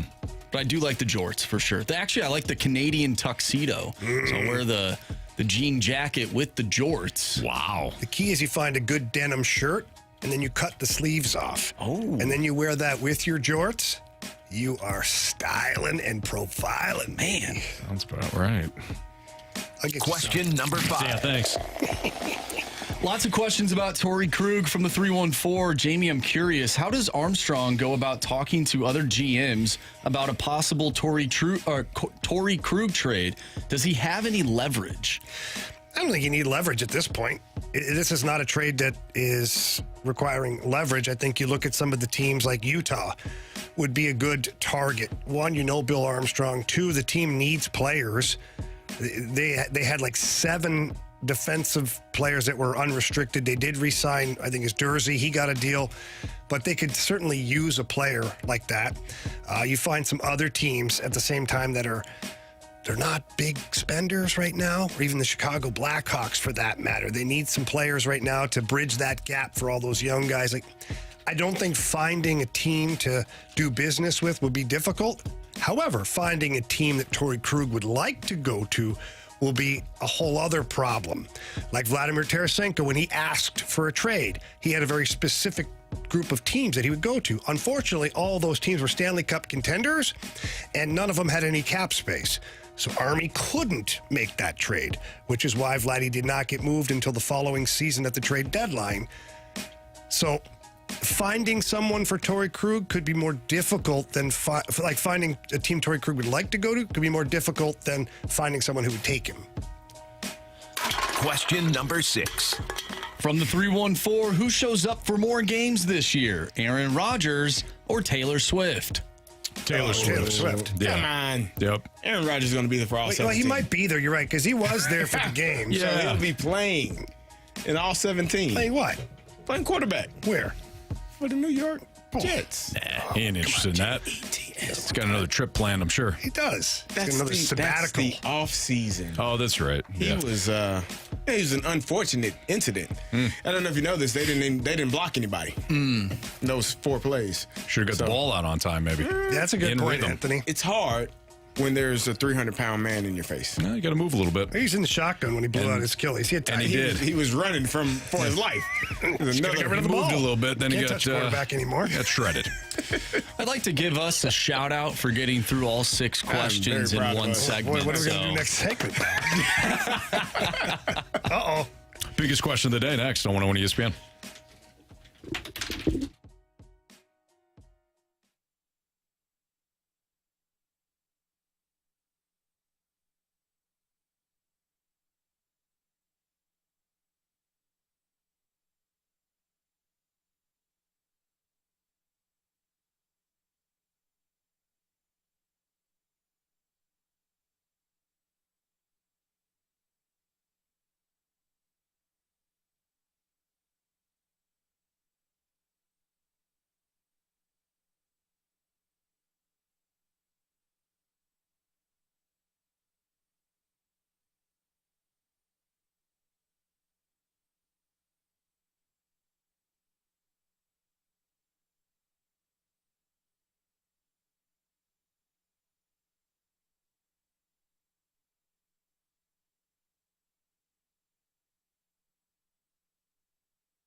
101 ESPN Sports Center. I'm Andrew Marsh. It's time for a Sports Center update brought to you by Saliga Heating and Cooling. The Blues have agreed to terms on a one-year contract with unrestricted free agent defenseman Ryan Suter. The deal is worth a base salary of $775,000 and includes up to an additional $2.225 million in performance bonuses. We talked all day long about Ryan Suter joining the Blues and what that means for other defensemen on the team. If you missed any of those conversations, make sure you go to 101ESPN.com or check out the free 101 mobile app. You'll find all of our interviews and full shows there, and it's all brought to you by Dobbs Tire and Auto Centers. Speaking of interviews, we talked with Heidi Watney, reporter for Apple TV, as the Cardinals will take on the Chicago Cubs tomorrow, 7:15 first pitch. Sonny Gray will take the mound. You can watch that game on Apple TV. We have our biggest question of the day coming up next. I'm Andrew Marsh, and this Sports Center update is brought to you by Saliga Heating and Cooling, an independent American Standard heating and air conditioning dealer.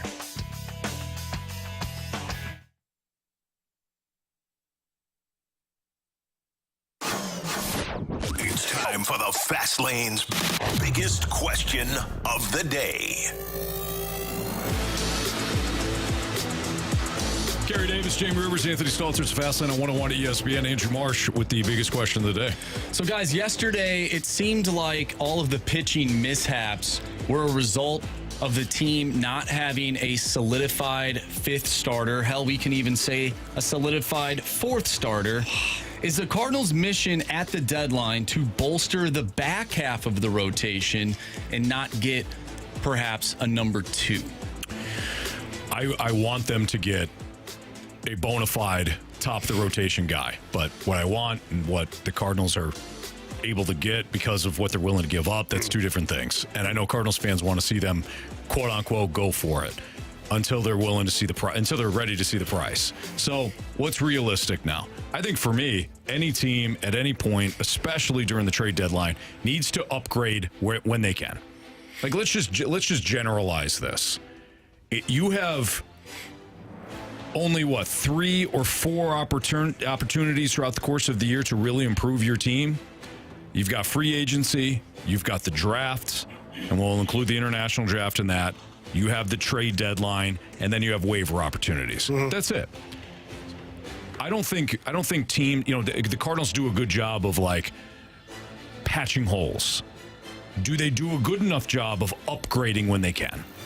Even this offseason, everybody's like, "Hey, you guys crapped on the pitching staff. Now look it, they improved." It was a low bar for them to improve. They patched holes. Mm-hmm. Can they improve? Looking at what they have right now. So if you look at Lance Lynn, I'm looking to improve over Lance Lynn.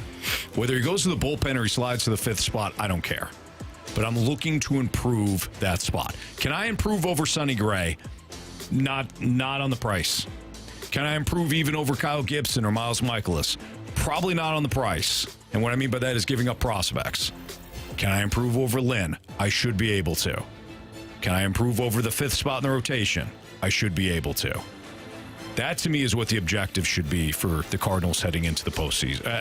Heading into the trade deadline. Yeah, I agree. What I would like them to do and what they will do, again, just like you said, Anthony, two different things, two different animals. I would look long and hard at prospects and young players, even if they're currently rostered players, at Garrett Crochet. Mm-hmm. I would do that. Now, only if over the next 35, 40 games, whatever it is between now and the trade deadline, if this team reels in the Brewers and somehow is a game behind or 2 games ahead of them come trade deadline time, if I'm John Mozeliak, I'm like, you know what? This team is now legitimately a playoff, they're a contender. Is a World Series contender? Not to be determined, but I can turn them into one if I go and get a number 1 or a number 2 starter. So now the price of doing business might make sense. The way it sits right now, if you're the Cardinals, I don't think they believe the price of doing business makes sense by getting rid of some of their young assets or current players. So I think the mentality could change between now and the deadline based upon their actual performance and wins and losses. But what about, I'll hang on to this question. CD, I'll let you attack the first part of it. I was going to say, do you already know? I mean, I think the Cardinals should have an idea. I don't know that 2 to 3 more weeks is going to give you an idea that, we're definitely suited to make a run here for the World Series. I don't know if that is going to happen in 2 to 3 weeks, what hasn't happened in 2 to 3 months of baseball already. That's just my opinion. So I don't know that they're going to be looking to make that big splash because I don't know if it would help. Like you said, Jamie, getting rid of some of your future for the right now, I don't know that that makes a lot of sense for a team that is probably going to make the playoffs, but in actuality, how far are they going to go in said playoffs? Like, is this a championship team right now where we stand? I don't think so. Does adding another pitcher give you a boost and make you feel like, yeah, they can? Maybe you do a little bit more. Maybe you get some of that magic and something could happen. But again, I don't think the answer for that is yes still. So I don't know that it's something that at the trade deadline you're looking to make a big splash, big move in that manner. I think the Cardinals, if for some reason Arenado and Goldie start to look like themselves here, and they're starting to smash baseballs and putting up big numbers, and the offense is going, and they've caught or passed the Brewers, I think at that point you'd be a fool as a front office person not to go get a legitimate 1 or 2, because at that point your team is a contender. If those 2 guys are raking like they can or even close to that, and your team is now in first place or right on the cusp, and your young guys are doing good, and I think you owe it to the team, those guys, I think you owe it to that clubhouse to go get a guy that can put you over the top.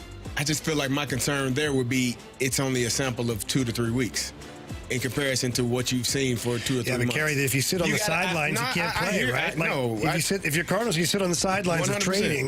Yeah, 100%. So my second question I was going to ask you guys, or part B to this whole thing, is if they go get an animal reliever or 2, will that help too? Can you now do what you need to do? Like if Kyle Gibson is your number 3 or Miles Michael is your number 3 in the playoffs, but you've got an arsenal of arms in the bullpen, like the Royals the one year. Now you don't have that, but maybe if you can get close to that, can that make the difference? Yeah, it can. And so let me ask you this then. Part 3 of this whole thing is I hear all the time, go get relievers, go get some bullpen arms. And you brought this up the other day, and I'd never thought about it until you brought it up. Why, I don't know, but I just didn't.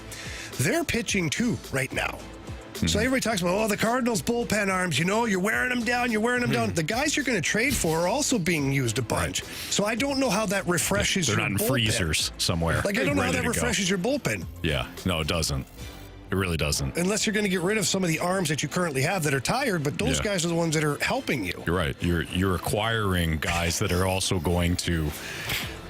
You don't even have eyes on them either. It's not like your own bullpen where you know what's going on. And the bumps and bruises, the pull, the tear, the this, the that. I don't know. But it's always easier to add relief help. This is why Mo usually adds relief help, because it's going to be readily available. What's the number one thing that teams always need at the deadline? It's going to be relievers. What's the thing that sellers are always going to make available? Relievers. What's the thing that doesn't cost you a whole bunch to get? Right. Relievers. Depending, of course, on who. Yeah, if you're talking about closers, it's a different story. Yeah. But no, Jamie, I think theoretically, you're right. You can add a reliever or 2. Really stockpile. I mean, hell, we bring up 11 all the time, right? We bring up 2011. Mo completely revamped the bullpen at the deadline with one deal. Gave up Colby Rasmus, revamped the bullpen, and obviously they went on a deep run, and magic happened.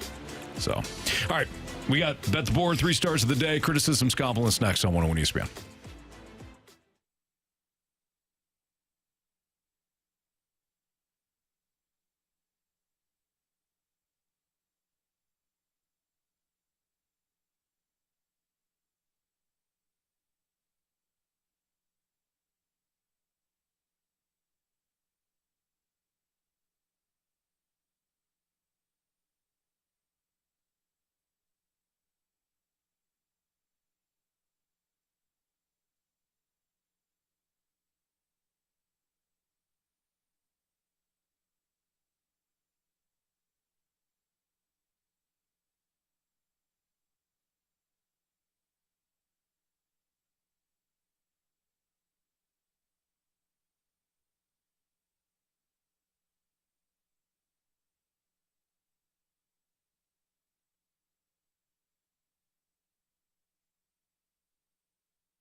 Marsh sometimes can be cruel. Sweet kid. He's our younger brother, but he can be cruel sometimes. He's honest. He's very honest, yeah. It's Fastlane on 101 ESPN. If you missed anything from today's show, you can always download the podcast available at 101ESPN.com or on your 101 ESPN mobile app. It's all brought to you by Dobbs Tire and Auto Centers. Time to bet the board. Jamie, undefeated. Continues to find odds that nobody else has. Nobody else has. What's that? The odds that you find. It's amazing. Yeah, See what you do tonight. It's legit. It is. Oh, no, the game started. There you go. Oh, no. Oh, man. Well, you can do. Mine did, too, I think. You can do the... It's 0-0 the bottom of the first. You want a live? What's a live? Give me a live odds on this one. For the Orioles? Yeah, it looks like it's still 102. It's minus 144 I'll for the take Orioles.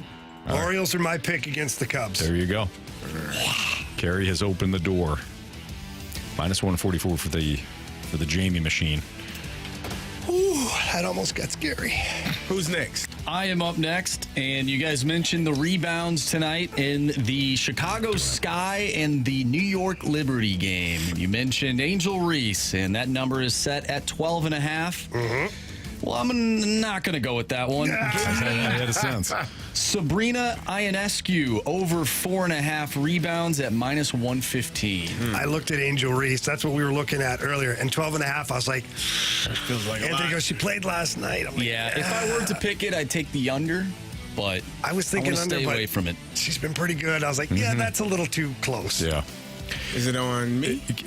Carey and I are now tied, right? Yeah, you guys are tied, but Anthony, you've dropped the last two, and Carey has only dropped the last one. So if you want to go by that, Carey would be up next. He's making up rules. Give me Juan Soto, Okay. 1.5 for hits, runs, and RBIs.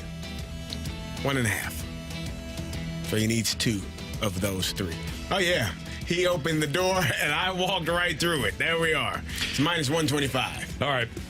Give me Brianna Stewart under 20.5 points tonight. Oh, wow. Get 21. You are going to be livid. Oh, I'll be pissed. Yeah. I'll be real ticked. Yeah. But she played last night. Her scoring has dipped of late. I see she goes under tonight, 20.5 points. There you have it. Criticisms and compliments are next. What do you got, Marsh? From the 314, Stalter sounds a little sad today. What? Nah. No, I would disagree. I don't think he's sad today. I've seen him sad. It takes a He's lot not for me to get today. sad. Jamie has seen me sad. Let me tell you, I've seen some stuff. This is not him. Came out of it. Yeah, We're good. You sure did. Yeah, no. Thanks for the concern, though. That was awfully nice. Interesting. From the 314. Today's show was quote-unquote fine. But you didn't stand a chance against the morning drive today after they had Joey V busting out his great balls of steel. You'll do better tomorrow. Oh, wow. I don't know what that means. Yeah, I don't either. I don't either. I missed that. I didn't realize he busted out his balls of steel. I didn't either. Yeah. I don't Good for him, though. know what that is. I know what Nobody does. balls of fire are. Great balls of fire. Right. Yeah. Goodness gracious. Great balls of steel. I It's a don't think that's the remix, song. maybe. I don't know. I don't know. Anthony probably knows. He knows all the artists. Shot. That one is That Pitbull? No. no. No, that is LMFAO. No, it's not. Shots? Shots. Oh, maybe it is. LMFAO. My bad. Yeah. Come on. I thought you were doing what's the one where it's like it drops big? There's a big hook. I'll think of it. You're the music guy. It's about shots too. I'll think of it. All right. I have no doubt. Yeah. Good band. From the 314, I know tomorrow is not last Friday, but can you look and discuss the possible sellers and their relief options? Thanks. Don't tell us what to do unless it's Freedom Friday. Thank you. We will accept no request until the last Friday of the month. What was that, though? Just kidding. What was it? Can you look at the starters and who could be available? Is that what it is? The relief And the relief sellers. options. Yes, we can. We'll do so tomorrow. Tune in between 2 and 6. Hockey Bob says, criticism, disappointed you never played any Suter mic drops. That is not true. We had a Suter mic drop for our Sports Six-Pack. Hockey Bob struggles. I don't know if he thinks... Hockey Bob struggles a lot. I think he listens for a little bit, and then if he doesn't hear what he wants to hear, he makes assumptions. Did he leave a mic drop, though? Is that what he's trying to allude to? If he Probably. did? Yeah. Marshy gave it the Heisman. Hockey, we met Hockey Bob. Good guy. Wrong. A lot. You know? And I think Hockey Bob would appreciate me saying that. I think he's somebody that appreciates good, blunt Actually, I criticism. don't know if he did, because we did get a mic drop from Robert, but I don't think that is the same person. So, Hockey Bob. Well, Robert could be. Marshy just Robert. ignored it. You gave it the cold shoulder. I bet you it is. I bet you that is Hockey Bob. A little inside Play here. it now. I got to download it, all that stuff. A little insider here. You know, obviously the mic drops come through, but as the show progresses, sometimes we don't necessarily call for them. You know, you gotta get a feel for But it. we have said at any point during the show, You can participate. You can participate, and we played one. Marsh is not only the judge, jury, and executioner for our Prove Me Wrong segment, but he is that for mic drops as well. He's the gatekeeper. He is the gatekeeper. Yep. Good luck with that. All right, let's get to our 3 stars of the day. Our 3rd star of the day goes to Anthony's music taste. Thank you very much. I appreciate that. You are welcome. 2nd star goes to Jamie's new bar called... Thank you. And our 1st star of the day goes to Anthony's best friend, Greg Amsinger. Yeah, Greg, nice Where job. would we be without Greg? I don't know, and I don't want to know. I don't want to know at all. I don't want to know life without Greg. I couldn't agree more. Yep. Yeah. All right. That'll do it for us here. Instant replay is coming up at 6 o'clock. We appreciate everybody tuned in throughout the course of the show, including that one guy that said, we don't know baseball. Oh, yeah. We don't He know was angry. anything about baseball. Yeah. Oh, that BT's off the show. I hate you He's guys. still here once a week. And we appreciate even that guy. For Andrew Marsh, for Carey Davis, Jamie Rivers, I'm Anthony Stalter. See ya.